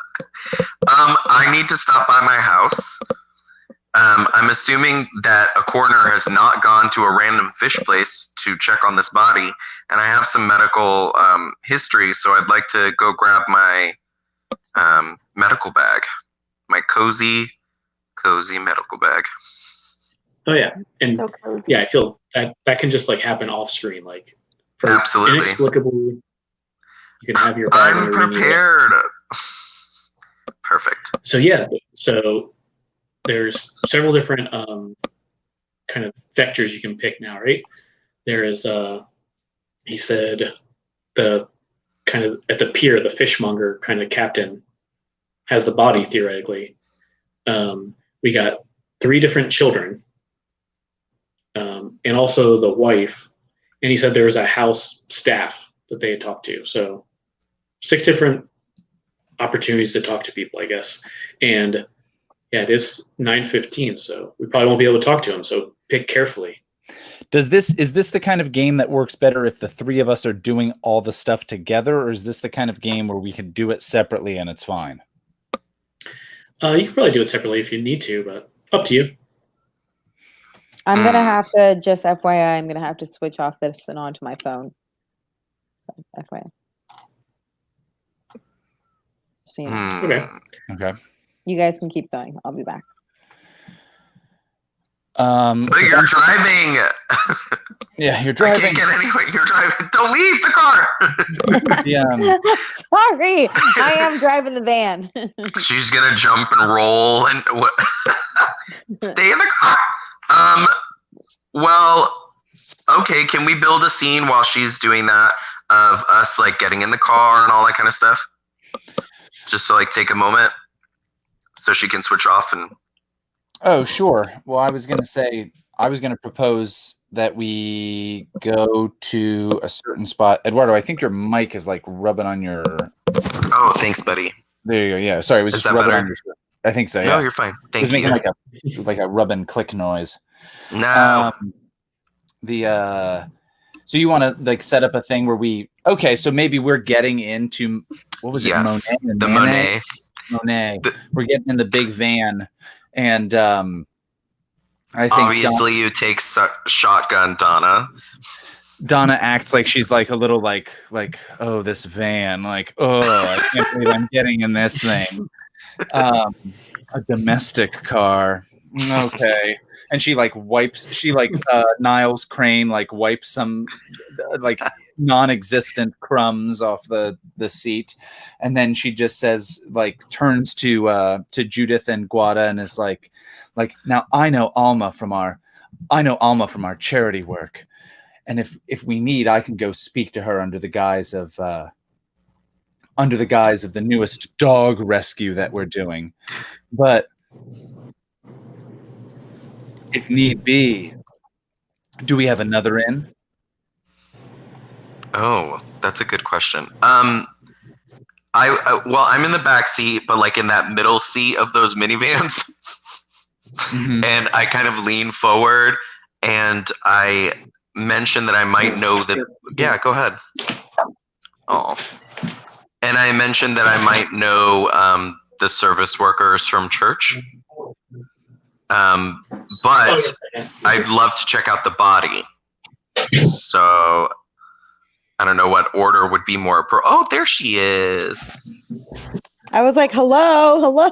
Oh, sorry. No, it's fine. I just for seniority, you have to like add them. Yeah. Yeah, you have to add me. He has to add me in. Well, we were just climbing into the Monet. I heard Donna. Good. Donna made a good suggestion about going to meet the wife, I believe, right? Yes. And you want to see the body. Yes, I want to see the body, but because we don't have that much time, I could also see if I know anyone from church, maybe. I don't know if that, in D&D, it's a history check. Do I know the family at all? Is there any like reference that I can make through church? That's the only other people that I would quote unquote know other than the Mavens. Yeah. All these are really good ideas. All perfect. And I don't know. One thing I didn't say is that the best thing to do is try to get as many clues as it is complexity. And this complexity is 4. So you have 1 already. So we need 3 more. You mostly get clues, and more than the complexity is even better. But got it. You want at least 4, and the more the better, like I said. But you get them through meddling. So it sounds like that church thing would be a meddling kind of thing. Definitely that. And talking to these witnesses are definitely that. So yeah. Whichever. I don't mind splitting the party, or if you want to pair up. Although there's only 3 of you, what happens? I know, I'm scared. Yeah, I'm scared of one of us leaving each other. Does anyone have like a strong idea of what their Maven would go to first? I threw my would kind of vote for it.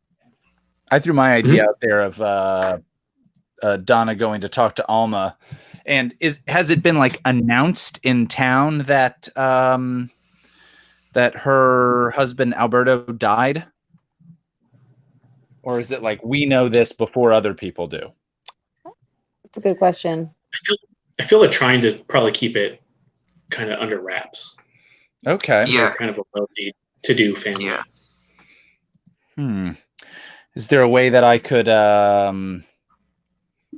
I don't want to steal the spotlight here, but is there a way that I could have heard that somehow to go and talk to her and be like, I heard it through one of the other charter fishing boat captains who my late husband had worked with, that this was going on. Oh, I feel you can lie however you want. Sure. Well, that's one option, girls. I like that option. Speaking to Alma seems like a good idea. Yes, I agree. We should all speak to Alma. All right. Let's haul ass. All right, everybody, get in the Monet. We're gonna paint the town red tonight. God damn it. Donna loads her assault rifle. She takes out her glass eye and she puts in the glass eye that has the laser. Oh. She's ready to go. It detects truth and also werewolves. It's called Murder Mavens. I mean, yeah, the why Mavens of Murder at this point. But I do want to stop for my medical bag. So we do that off screen, but I gotta have it on me. I need a medical bag. Totally fair. That makes sense. Yeah, medical bag's important. So, yeah, I think so. Maybe you just show up at the kind of the estate, the cruise estate. Mm-hmm. And which is, I've brought some flowers and I've brought some flowers and a I know it would be considered tacky to bring I feel like Donna would think it was considered tacky to bring a covered dish, but she thinks and she's like, Alma has a little more money than class at times. And so she brings, flowers and a covered dish. Amazing. And it's all three of you, right? Yes. Yeah. Okay. So, yeah, I think if you go into that overboard thing again, this other woman answers the door. It's row 8, Mary, who is dressed as like a butler. She's like, oh, let's see, I should describe her. So she's kind of a younger, maybe like not super young, but like a 30, 40-year-old woman with her hair like all the way tied back and in like kind of almost like a costume of a butler's outfit. It's like, why does someone need a butler? Especially in Hammock Heights, this isn't that crazy of a rich place, but yes, they have a butler. And I think Donna thinks a female butler. How progressive or how suspicious. Yeah. So yeah, she answers the door and she's like, "Oh, and how can I help you?" Oh, hello. I'm Donna Shaffner. I'm one of Mrs. Cruz's friends from the the Hammock Heights Humane Society, and I'm so sorry. And she kind of leans in and it's like, I'm so sorry, but I've heard the news, and I wanted to come here and be the first to offer my condolences. So I brought these flowers and some food, and I just wanted to wish Mrs. Cruz my condolences.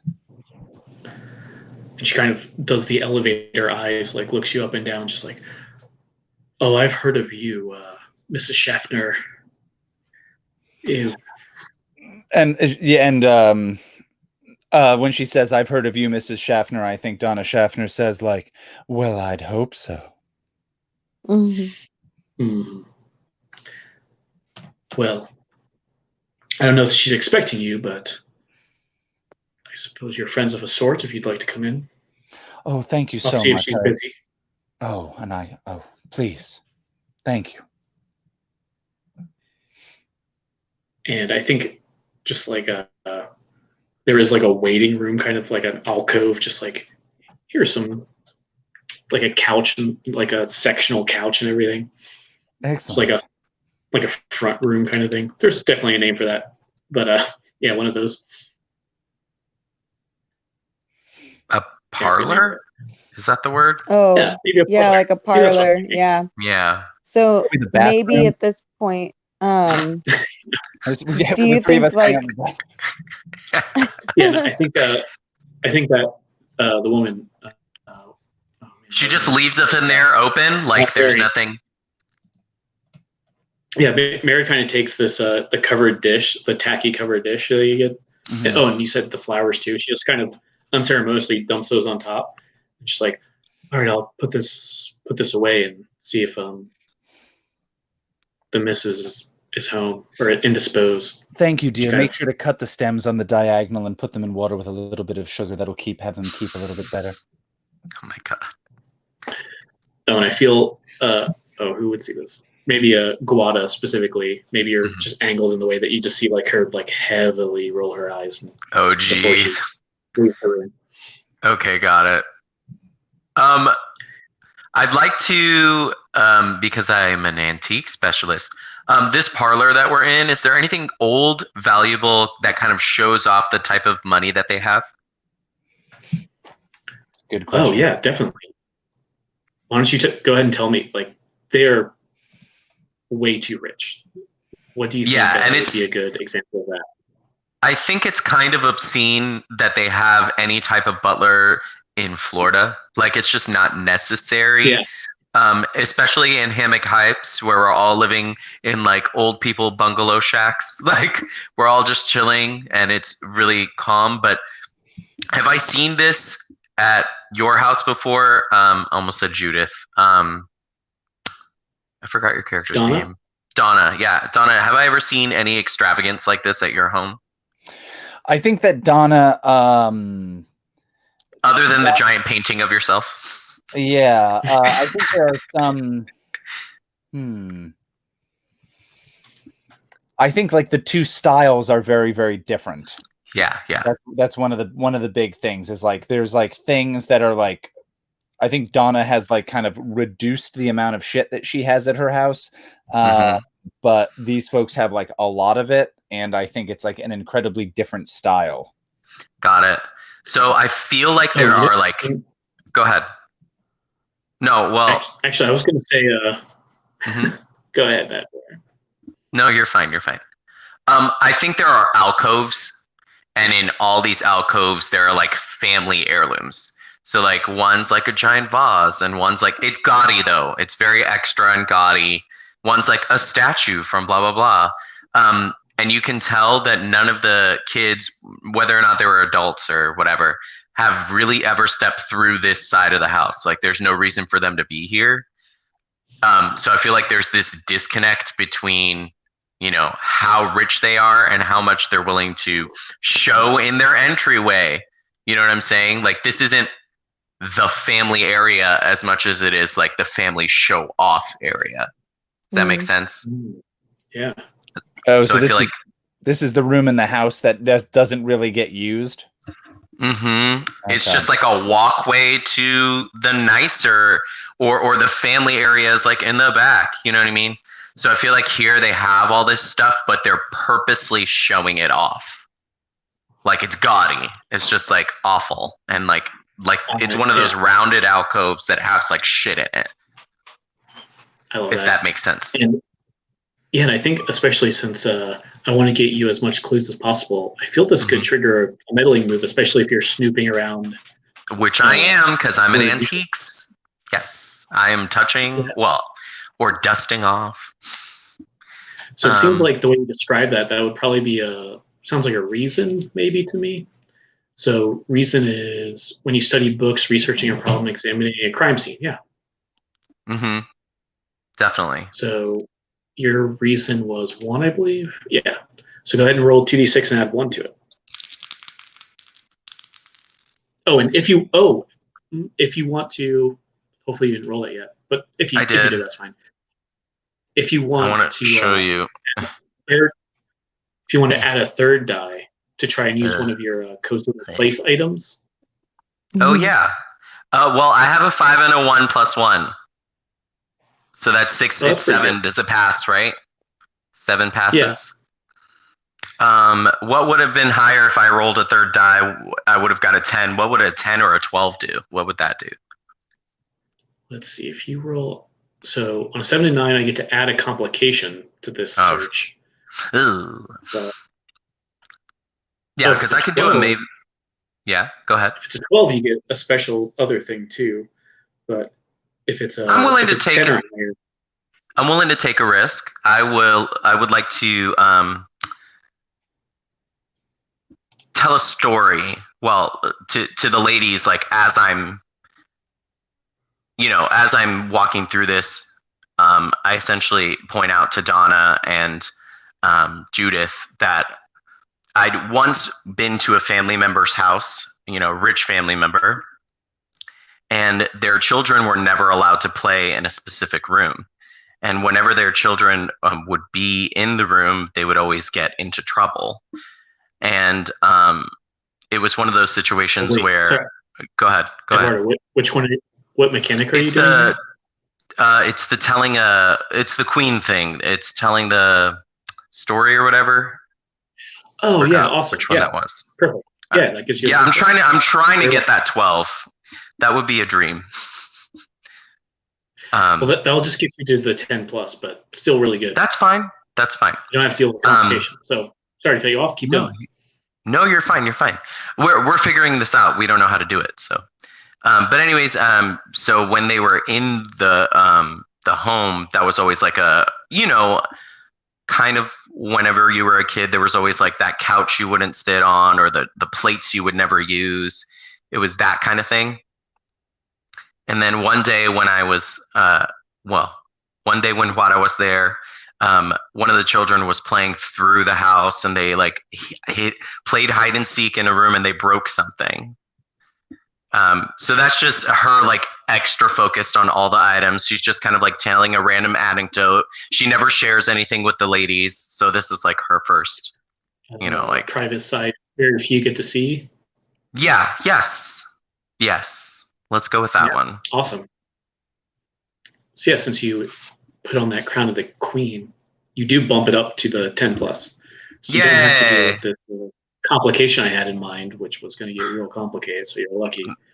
But you do find a clue, and very interesting that you say this memory of the this broken thing because, no, actually I like this better.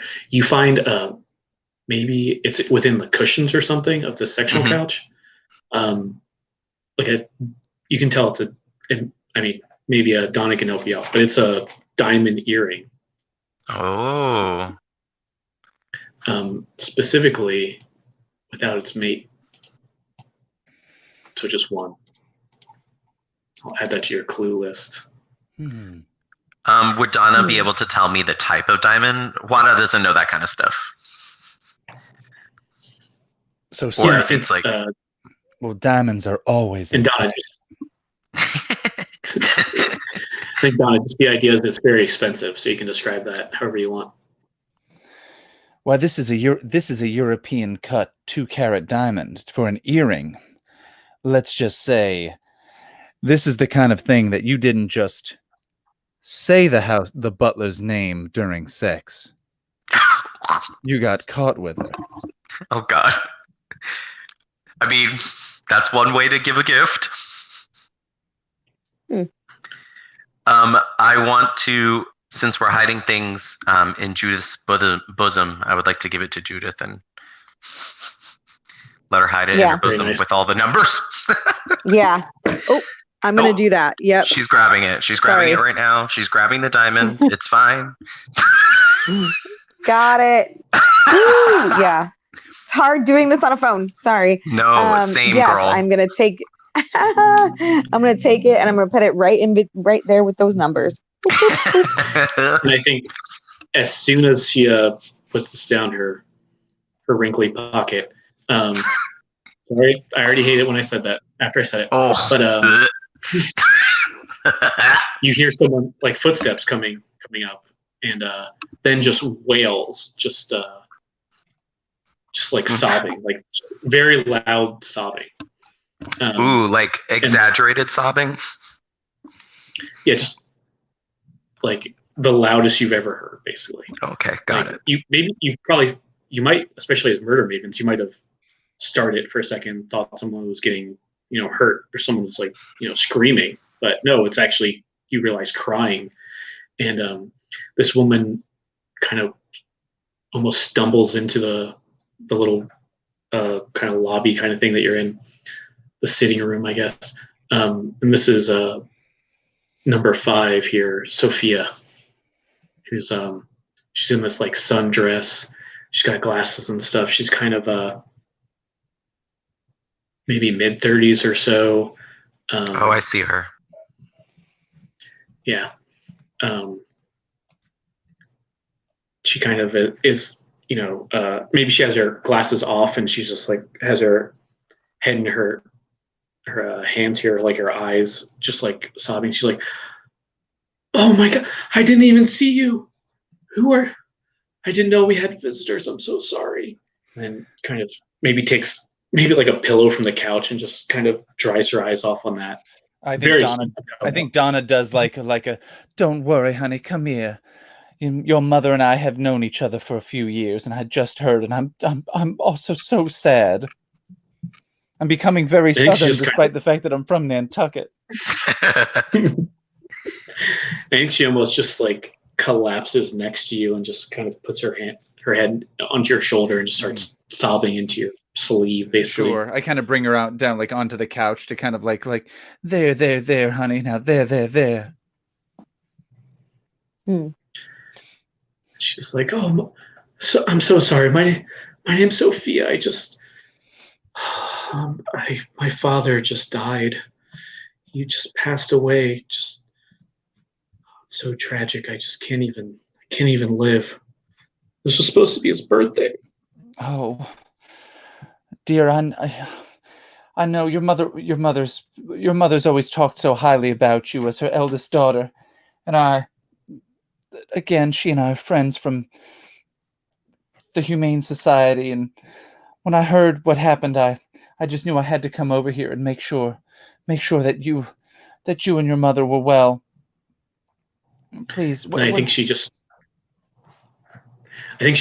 kind of grabs your hands and just looks straight at you and just like, "Oh, and please, just you knew her and my father too. Then you must tell the police. Then they think this is some kind of terrible murder, that my mother of all people could have killed my own father. No, it's impossible. I don't want to believe it. Just please tell them. If you were really their friends, then you must know." Absolutely, honey. Tell me what. She's definitely saying like, go ahead. Yeah, I get you that she's saying like, tell them that it was not murder. It wasn't my mother. And I think I'm going to say like, absolutely, honey. Your mother and I were very close, connected on the Humane Society. Tell me what is it that happened? That way I can tell them and make sure too southern. That way I can tell them and make sure everything's as cleared up as possible. And if I can, I think I'm trying to meddle. Yeah, that sounds about right. Should I make like, a roll with that? It seems like you're using, would you say presence? I would think so. Play to her? Yeah. That's presence. Hey, I got a 4 and a 5, plus 1 is 10. Yeah. Damn, bro. Mm-hmm. So I believe on a 10, you just do it. Hey, you find a clue. All right. I'll tell you what it is. Nice. Wait a minute. On your forehead is a fingerprint. I dust her. Aha. Oh man, it is 9:42. That's the third clue. What a cliffhanger. What's the clue? So don't leave me like this. Let me tell.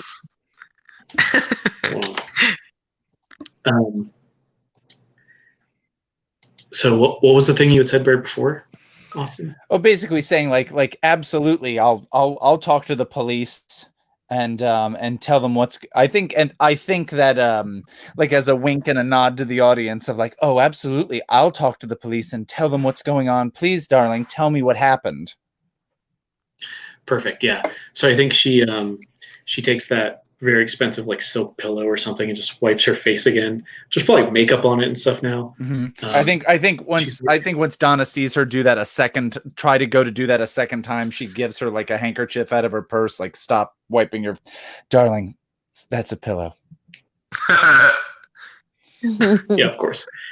And she's like, oh, I mean, it doesn't matter. They're gonna repossess everything soon. I mean, I guess it doesn't matter now, but father was just so deep in debt that there's almost no coming back from it. He was I don't know if you know, a day trader with the stock markets or something, and he's made just one mistake after another, one bad sell or buy or whatever. And I mean, I don't even think my little ones will have any inheritance at this point.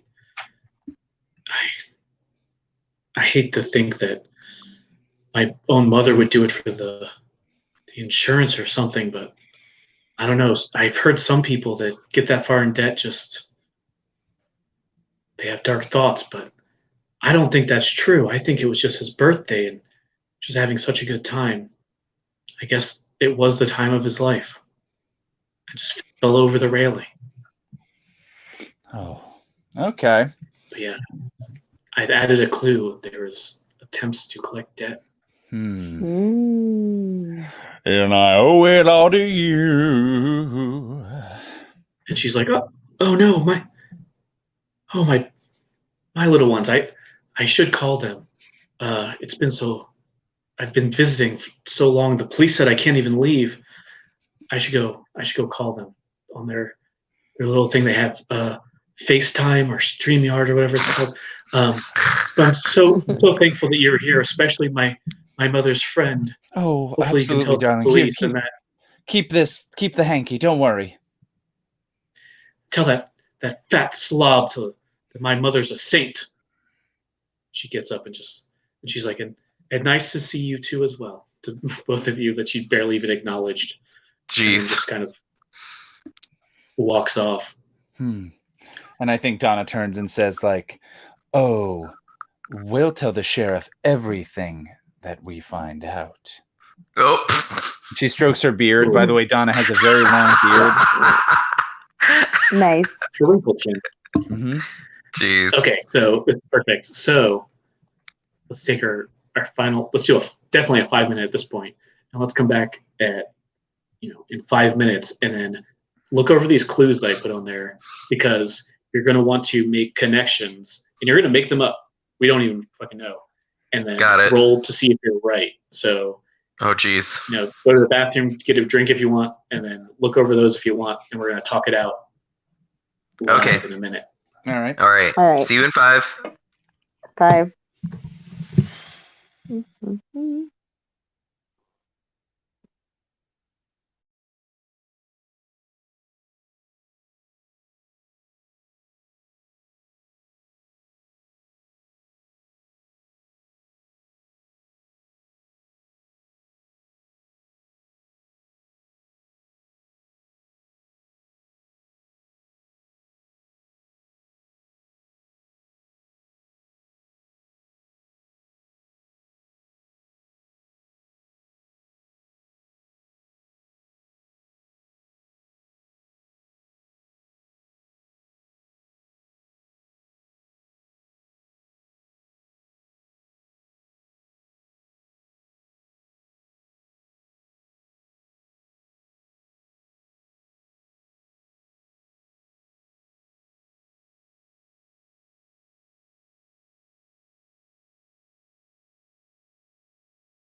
Yes.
makes my entire phone vibrate.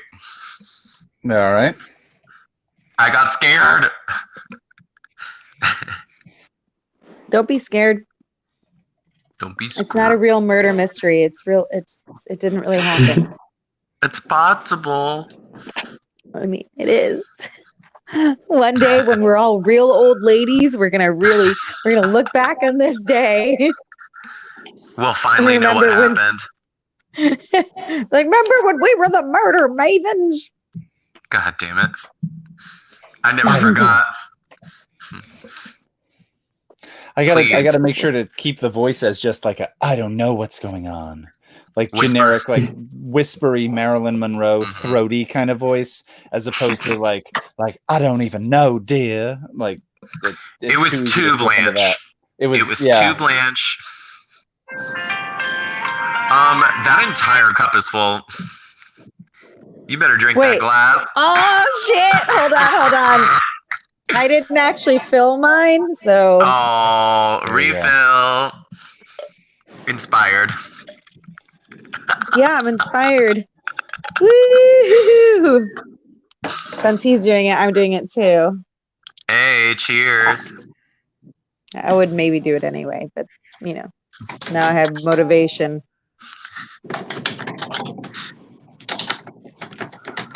David.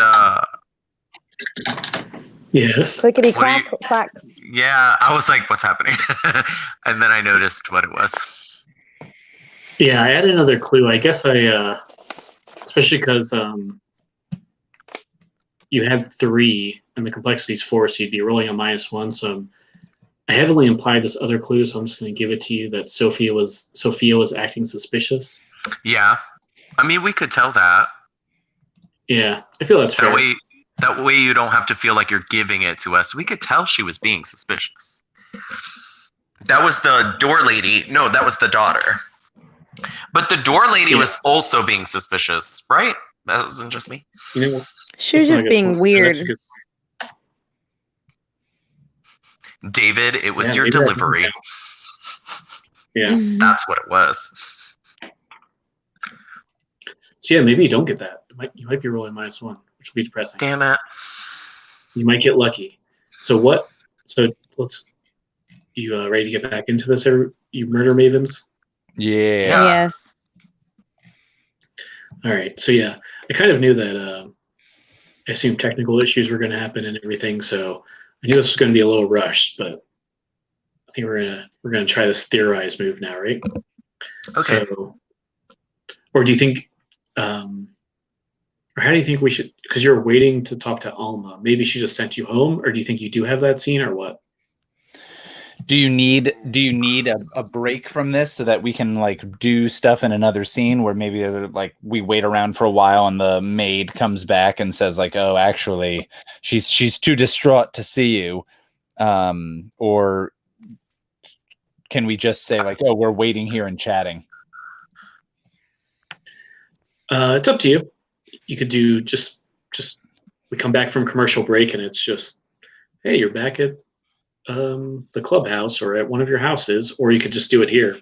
Either one works for me. Okay, so both of those work fine within the context of the game. Yeah, whichever you folks think is like. Yeah, we don't. What I mean is like we don't have to be in a safe place to solve this mystery, right? No. Okay, cool. Oof, that's hard. I guess. Do you think it would be worth it to try to talk to Alma to add her to the suspect list, or do you think you should theorize now? I guess is what I maybe am really asking. I feel like she should be a suspect, right? Yes. Based off what we've heard so far, I think she should be a suspect. I'm fine with doing a real quick scene, if it can go real quick, scene with her if you want, and we can theorize and do an epilogue based on that. That sound okay to everybody? So I know we're kind of going over time if that's the case. Mm-hmm. You okay with that, Austin? Yeah, if that's what you think will work out better for what you want to get through, yeah. Okay, so yeah, let's go right into that. Speed things along. You found that the earring, and then had that interaction with the daughter, the eldest daughter, and now Mrs. Cruz, Alma, comes in, and she looks very composed. She's wearing like a pearl necklace. She has also like giant, probably like horn rimmed kind of. That I'm thinking, like, or no, the cat eye glasses. Yeah. Yeah, kind of what I feel a little bit more crazy than what she has in this picture. She's row number 4. And yeah, she also has her hair back pretty far. And she kind of looks, I don't know, observes the three of you. And it's been an uncomfortably long time, right? That you've been waiting. And she's like, "Oh, so sorry to keep everyone." And no, please don't worry, Donna. dear. We just came to express our condolences. We'd heard about what had happened and just wanted to bring you a little something and to just let you know that we're there for you. With Alberto, yes. It was one of the worst boating outings I've ever had. I told him drinking and boating never go well together, but he would not listen to me. Oh, that's terrible. And that you were on the boat there with him. Oh my. Well, the worst thing, as I'm sure you know, is that the 4th annual Warriors Ball is coming for the veterans. And now I have so much to do, and I'm supposed to plan a funeral now? Thank God that his friend, the boating boy, the captain, said that he could keep his remains over there until we're done with this event, raising money for all these people, throwing phones on the ground. I'm still listening. You're fine. But no, Alberto was always had to have the last say, and well, he didn't. He thought these Warriors balls always stressed me out, and I guess he had the last say this time because this one's threatened to be ruined. I'm sure you understand, Donna. Oh, people getting into your affairs, trying to mess these up. Oh, of course, dear. Absolutely. Well, I just want you to know that we're here to help you out, and if there's anything you need for us to take care of, I know that you said that he's being kept at the. I know that you said he's being kept at Captain King's. If you need us to make any kind of arrangements to have him moved to the funeral home in town or anything like that, please, we'll absolutely do that. I think Guadalupe is going to take this time to rise. She's going to be really ethereal about it. She's going to rise from her chair and she's going to walk over to her calmly, not stressed out, and she's going to reach out her hands and say that she's going to offer a prayer for her and her family. She's mostly trying to get a reaction out of it, and she's essentially going to say it. She'll probably say it in Spanish, and say, "I'm so sorry for your husband's loss," and all this kind of stuff. She's trying to see how she reacts to her husband actually passing away. I think it's meddling, but I'm not sure. She's being religious on purpose. Yeah. Let's see. I like that. So, yeah, why don't you roll a meddling move? Okay. Which is meddling. Oh, meddling. You guys are not going to believe this. It's double sixes. Whatever it is, it's 2, 6, 12.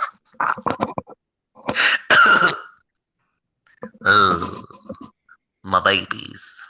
Always trust your dice. Yes, but I apologize for interrupting. I was very excited. I can see the... Oh, you're fine. I feel probably composure or reason. Oh, no. Composure, presence. Yeah, that's what I have a +2 in. Yeah, it's a 14 in composure. Oh, nice. Okay. So I'm really glad we added this extra scene because I was depressed that no one got a 12+ in this meddling move, because you get a regular clue plus what's called a void clue, which is kind of the supernatural kind of stuff going on. Ooh. It's because I use religion. In D&D, I made a religion check.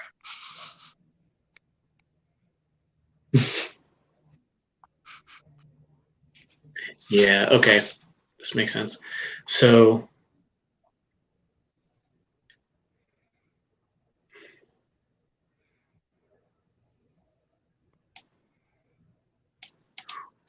All right. It's interesting. So I made you make hard choices, David. No, I love it. Like, I know what clue I want, but I'm trying to figure out how you would know this. I might just put it back on you, Eduardo, or anyone else, if you want to help out. Maybe she kind of looks at you in a certain way, and maybe she speaks some Spanish back to you. Yeah. Maybe like a couple sentences. I was hoping she would, at least a little bit. Yeah. The clue you get is she's involved in a taboo love affair. You kind of pick up on that. She probably doesn't say the words, but you get. So what do you think she says that kind of clues you into that? She said, in Spanish, she said, "I loved him, but that was in the past. My heart belongs somewhere else now." What she's trying to imply when she says that is to her charities, but what she's actually saying is to someone else. So she says that in Spanish. But I understand that, you know what I mean? I speak Spanish, so I understand enough to go, wait a second, sister. So she's trying to be, you know how people get when they're against religious things and they're like trying to be nice about it, but being sassy, because I'm one of them. So that's how she kind of like, she says it in Spanish, my heart, my love belonged to him, but that was in the past. Now my heart belongs somewhere else. That kind of, that's how she says it. And I think Guadalupe like nods her head and still holding her hands, but kind of leans over her shoulder to like look at her Maven sisters. And Donna just goes, and she knows what's going on too. Just a little sniff, sniff. Yeah, she sniffs the air. She sniffs the air and has a horny, steamy. Yeah, she feels the steam in the room. She goes, aha. There it is. Yeah. And so you get that clue. I added the taboo love affair, but additionally, since you got a 12+, so this is one of the cool things is the all these murders theoretically, if you keep play multiple sessions of this, they're kind of all connected in this like underlying kind of cult that's happening or some kind of mysterious thing, like Lovecraft sort of thing. And so you get a void clue, and this is the void clue for you. I think when you're holding her hand, to do the little prayer, maybe she has like a little tattoo on her wrist, and maybe you didn't you kind of notice it as you're kind of making this other realization. So it almost like it's like, oh, there's some kind of movement on her wrist, but no, that's just a regular tattoo. That's weird, and it's probably just a cross. And then as you notice it and kind of look at it, and your focus is on it, it changes to, let's say, like a heart, and then it kind of shifts into like a skull, and then it shifts into this weird kind of symbol that you don't know. It looks really weird, like maybe there's some kind of rune or something. It looks very strange. And then maybe as you kind of look up at her and you're about to say something, you look back down and it's totally gone. Weird. I love that. Oh, then I definitely want to leave. After seeing that, Guadalupe does not want to stay anymore. So she, she says thank you, but she doesn't like drop her hands, but she like lets them go. She's like trying to be very composed. And she looks at the ladies and say, ladies, I think we've said what we need to say. Miss Alma, have a lovely day. I hope you feel better soon. And she starts walking out the door. She's not about that. Yeah. Mm-hmm. She's like, thank you so much. I'm sure I'll talk to you later, Donna. And ladies, she kind of just retreats. And then as you're walking out, just Miss Benton, the butler, kind of appears out of nowhere and just kind of shoos you out even faster, even though you're kind of leaving fast to begin with. And just kind of she's pushing out these old ladies. She's so rude. At least let me get my bag, my shawl or something. Push me out the door. Mm-hmm. You're not wrong. I think as we're leaving, Donna turns and says, like, thank you so much, Miss Benton. I appreciate it. And please make sure Mrs. Cruz knows to call us if she needs. And also, darling, your collar. And then she like fix your collar or something, even if it's fine. Yeah. So she gets self-conscious about it. Oh yeah, so she definitely slams the door on that line for sure. Yeah, so now the theorized time. Where do the Mavens kind of meet up to kind of discuss this murder, this mystery? Oh, we're back at the Hobble. What's that place? Yeah, I was gonna say, wouldn't we go back to the bookstore? Yeah, Silver Sands Bookseller. You sure we don't want to go back to Pickles, the gentleman's, the all gentleman cabaret? Pickles is only for your birthday. Come on. I thought it was for any mystery celebration. I've been going there every time we've got it right. It's for a celebration. I wanted to know what the dilly was. How dare you? Yeah. All right, fine. Back to the bookstore. Pickles. So yeah, maybe back to the bookstore. It's after hours now, so it's like night out, and now it's the almost the end of the episode scene of this is when the Mavens put it together. So how this works is the Mavens haven't. I was going to say, we need all the evidence. Judith. Yeah. Okay. I'm ready for you. Sorry, I keep interrupting. I'm ready for this. Yeah, so if you look on that sheet, the theorize move, when the Mavens have an open, freewheeling discussion about the solution to a mystery based on the clues they have uncovered and reach a consensus, roll plus the number of clues found, so you got 4. The void clue doesn't count for this, minus the complexity, which is 4. So you're rolling straight, and you want to get 7 to 9. And so the stakes here is if you roll 6, you're going to be wrong, and the epilogue is going to be how you Mavens are just kind of like embarrassed, and you lock up the wrong person, and you have a bad time of it. If it's correct, I can add some complications to the solution. And if you get a 10 plus, it's correct, and the epilogue will be the person going to jail who you have rightfully accused. So yeah, this is kind of just the Mavens kind of talk through what's going on based on these clues, kind of tie them together however you want, and go to a suspect. And this, I think you have 4 suspects at this point, right? You have the sheriff. So you don't have a set thing that it's like what is true or isn't true. Nope. Okay, just double checking that. Whatever you think. Say you've got Alma Cruz, you've got Sophia Cruz Northman, you've got Mary Benton the butler, you've got Sheriff Wyman Wimple, and I guess you can include Alberto Cruz himself. So that is 5 suspects and 4 clues. So go ahead, figure it out, Mavens. Well, I think we all saw the look in her eyes when she was talking about her late husband. It seems like Alma Cruz has something going on the side that maybe she was able to pick up another fish in the sea.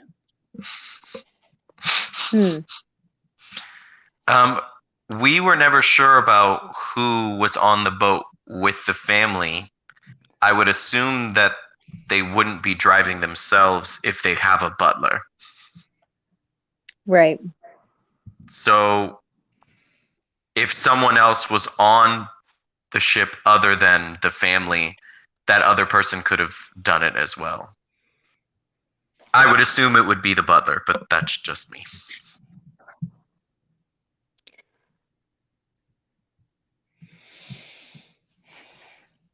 So sorry, just in my bra here, I've got the diamond, right? Right. Mm-hmm. I've got the letter. Was it a letter? With the numbers in it? Yeah, the numbers. Yeah. What were the other two? The other two. So go ahead. Well, the other two was the daughter saying that the family member might be looking for insurance money. Insurance money. Okay. And the last one I would have explained to you was a taboo love affair. There was something extra going on in her life. That's right. I don't know. The void clue doesn't matter, right? So I don't have to share that. Right. It won't matter for this mystery, but it could be related. But so you've got the sequence of numbers written on a slip of paper that was kind of like Ziploc bagged on his body. You've got that expensive diamond earring, which is missing its mate. So there's only one of them. There is that attempt to collect debt. So the Alberto was heavily in debt, and that taboo love affair that Alma was involved in are the official clues that you've gotten.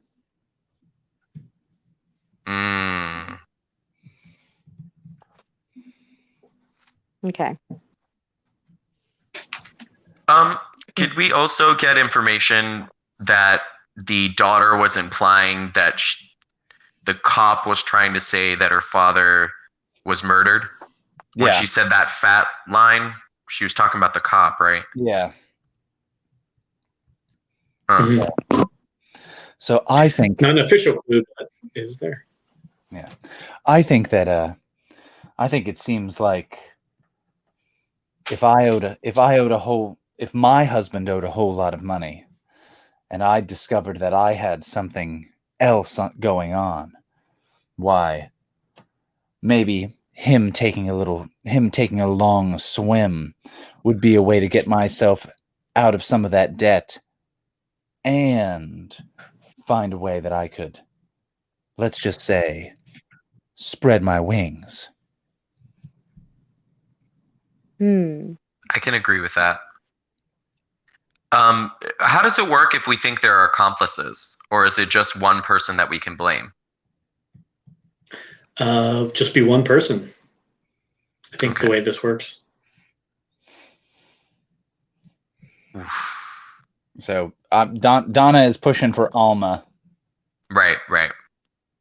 I would say Alma is probably my top choice, but I kind of want to look into Alberto. The husband? Mm-hmm. As in, you don't think his body's actually dead? Well, I mean, if he's in major debt, like he would have faked his death? Right. We haven't seen the body yet. Right. So, how do we know that he didn't put a fake in his place, that he's not trying to set up Alma for the affair? I'm thinking the same thing too. Plus leave them all in debt. Like, she had an affair and I'm broke. Fuck them, Yeah. There's that aspect that I think is interesting.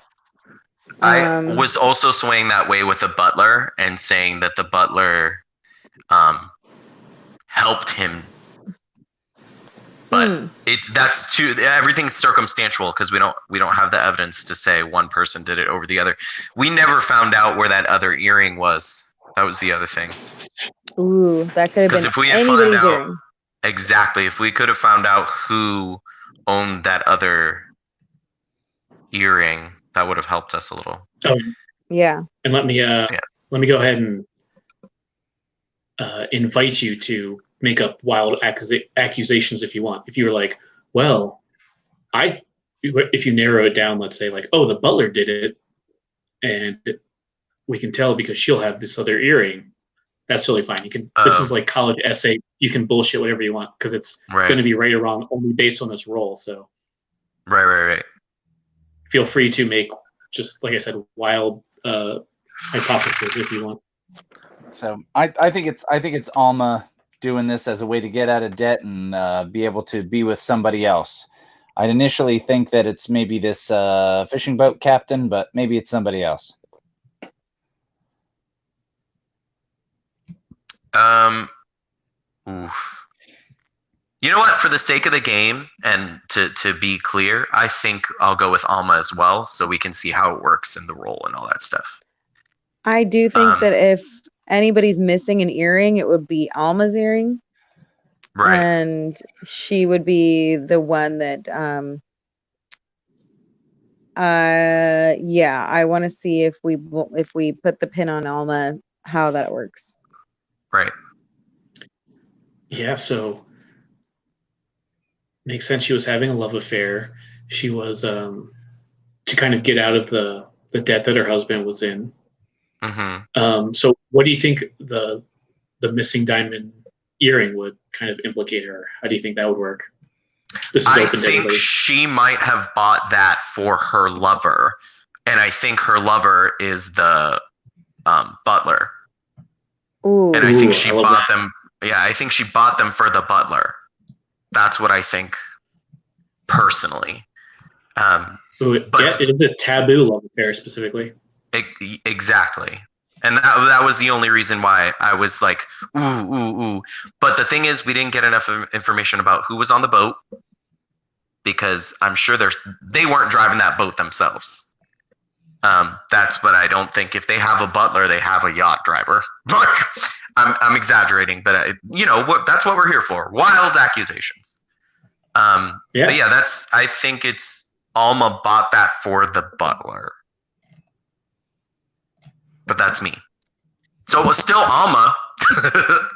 I was kind of leaning towards like possibly Alma assisted in throwing Alberto over the yacht, and maybe within the scuffle he like grabbed her hair and then pulled the diamond earring. Oh, I see what you mean. So then maybe like he has it on his, like he still like the corpse himself, right, and then damn, I wish we would have she's trying to like hide it, so she just like in her like I don't know, hysteria like hides it where she thinks it's just hidden, but she she doesn't realize that the other half of it is with the husband.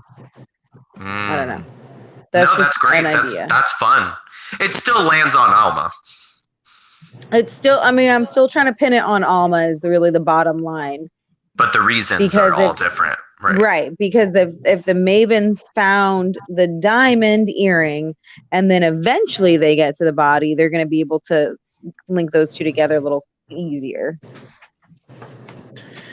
Maybe. Yeah, so the idea is maybe the husband has the other earring with him. Maybe. Maybe. Yeah. I think the husband has something else, but go ahead. I'm so sorry. Fish dick. Oh boy. Donna, do you think what do you think the sequence of numbers on this piece of paper might connect to this somehow? I don't know is the short answer, and the quick answer if I had to speculate wildly, that sequence of numbers could be money transfers or transactions or that kind of thing to move money around, especially if you're in debt. Or it could be to throw people off, especially if someone pinned it to you, which you said it was pinned to him. So it was in a Ziploc bag just on him when he washed up. Yeah, it was like the only dry part of him. Okay, so I mean, it's a possibility that was some kind of important information that he wanted to keep safe and sound. Maybe he was trying to move money around, that kind of thing, and yeah, that sounds good. What, do any of you two have any ideas to add to that, or any of the other things?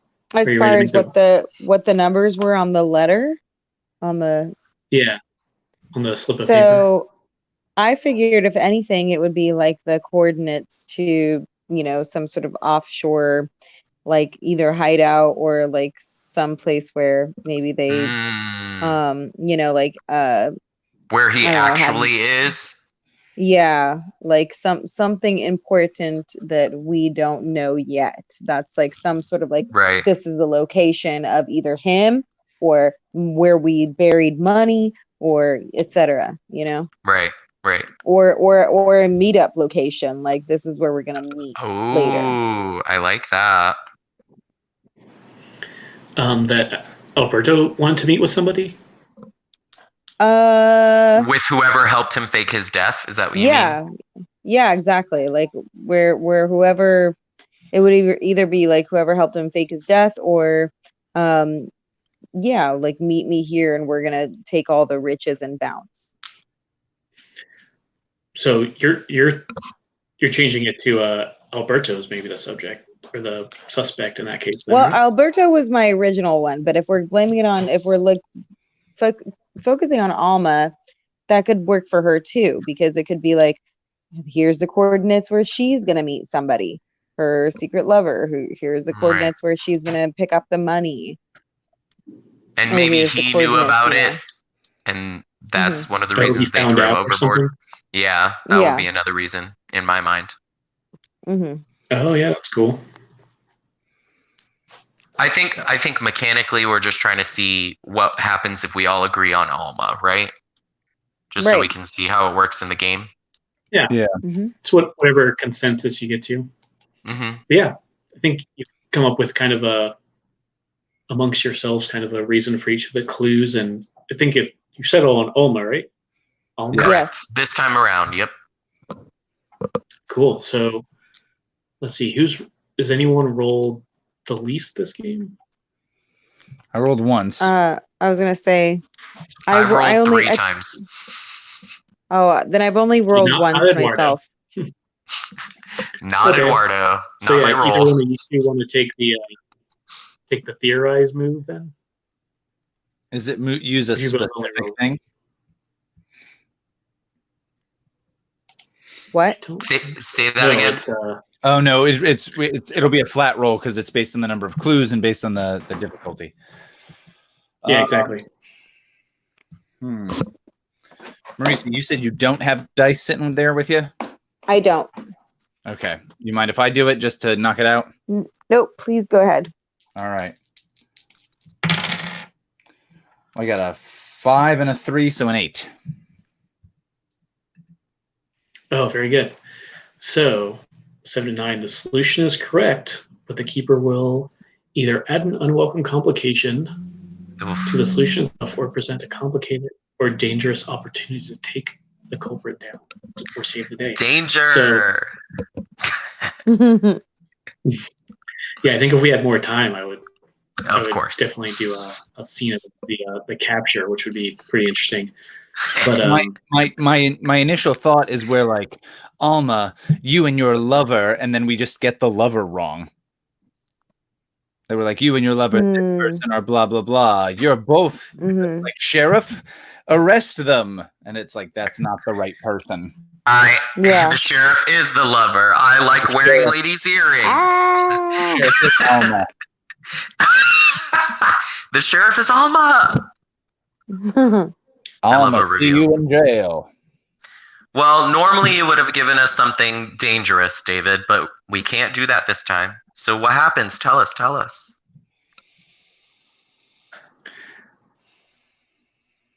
Yeah, unwelcome complication. So, I mean, I kind of like that. Yeah, maybe, especially for the recording, I'll let the three of you kind of narrate this, the capture of Alma, and maybe she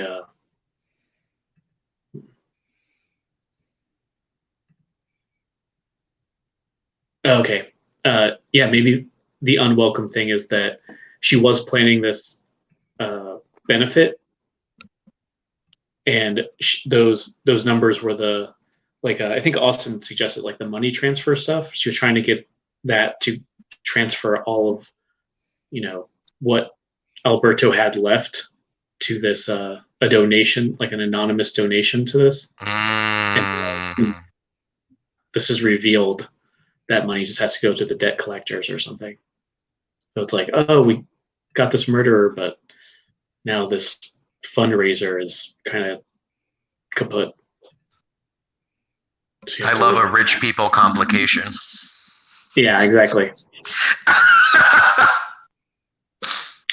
Yeah, do you want to sweet the last thing, just exactly how we started before? Do you want to kind of paint the scene of, well, just do it like a sentence or two of, let's see, the capture of Alma, and kind of try to include something, how the Mavens kind of get the credit for this, or what, the things that you discussed were shown to be true. Does that sound cool? Okay. Yeah. And that'll be it. And I guess we'll do one more thing after that, but that will just be like a mechanical thing. So do you want to start us off, Austin? Do you have an idea? Sure. So I think we're there at like the sheriff's office, and the sheriff is like, well, I couldn't have done it without you ladies. And I think Donna is like, well, Sheriff, I know that doing it, I can't speak from personal experience without it, but doing it without a experienced lady is certainly not a good idea. And then I think she expects the sheriff to blush, but he's like not super interested. And then it turns out he's interested in like one of the other Mavens. I love that. Well, the other one is like, oh, I can't believe you'd say that to him. And he's like, oh, no, no. Yeah, I love it. That's amazing. So, Eduardo, do you want to add something about the capture of Alma that kind of gives the credit to the? Yeah, I'm gonna go with that taboo thing, and I think it was the butler, and the butler fucking helped her do it, and all that kind of stuff. So what I want to do when they knock on the door of the house, like we're there, we're like assisting. We're like, this is where we found the earrings and all that stuff. And I feel like I want to see the butler try to like Scooby-Doo out. I mean, like, like try to, and then old lady point at her and be like, no, you're not going anywhere because she didn't do it on her own. And like, and then like have that be like helping her get caught as well. Amazing. Yeah, so we blame it on Alma. It's our fault. Yeah.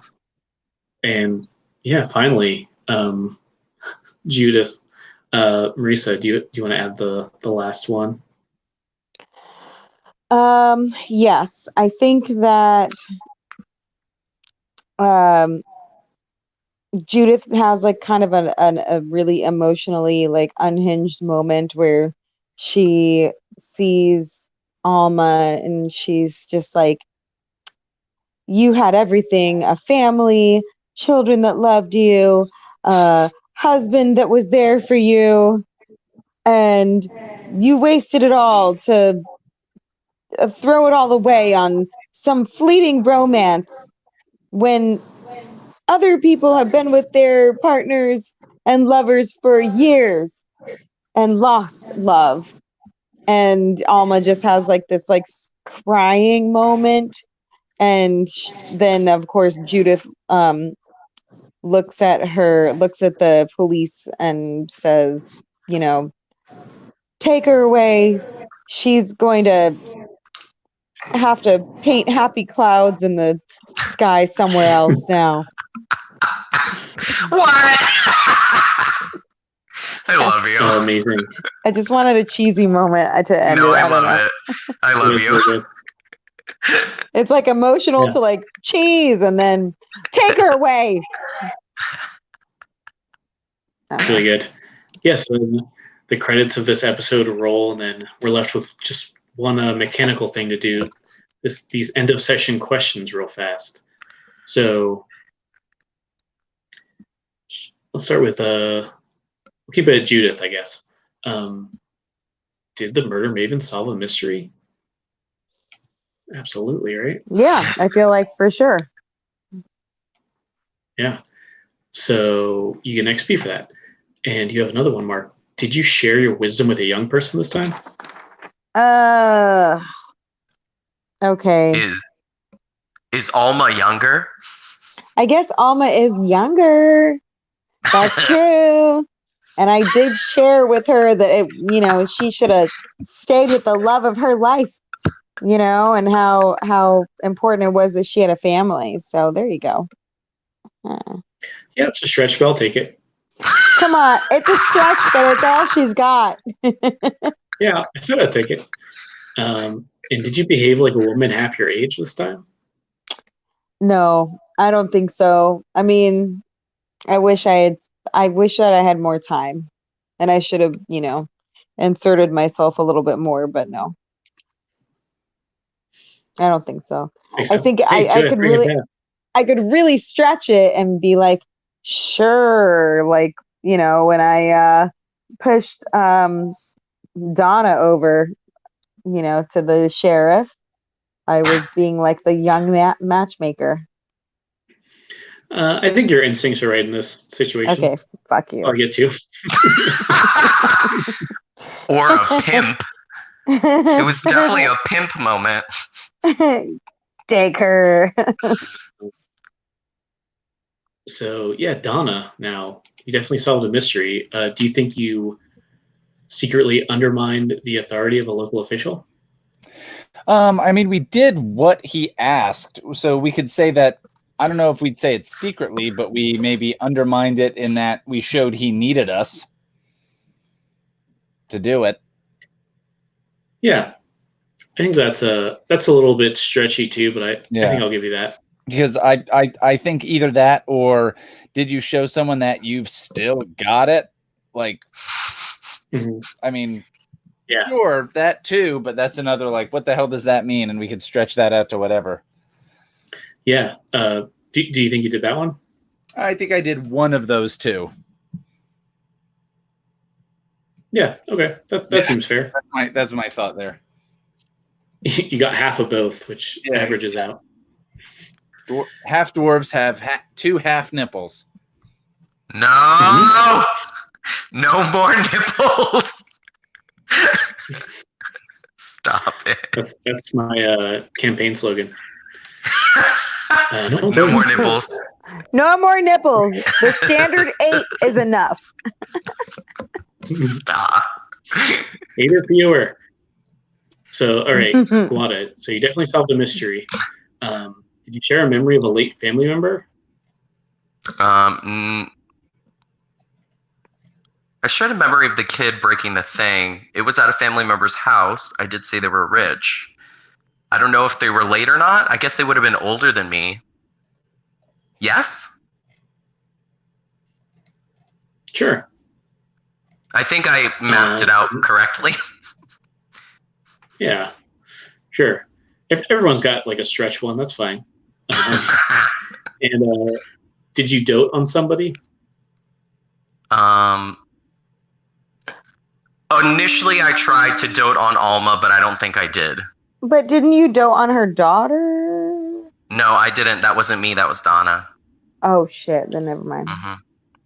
The closest I got was trying to be that religious moment of like, let's pray for your family.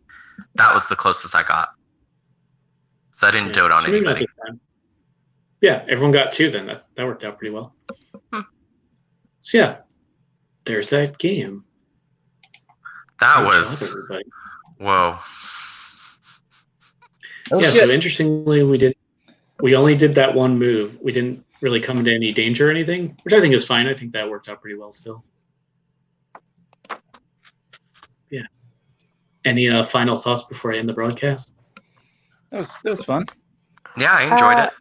I would have done this again, even if we like did it maybe more than a one shot.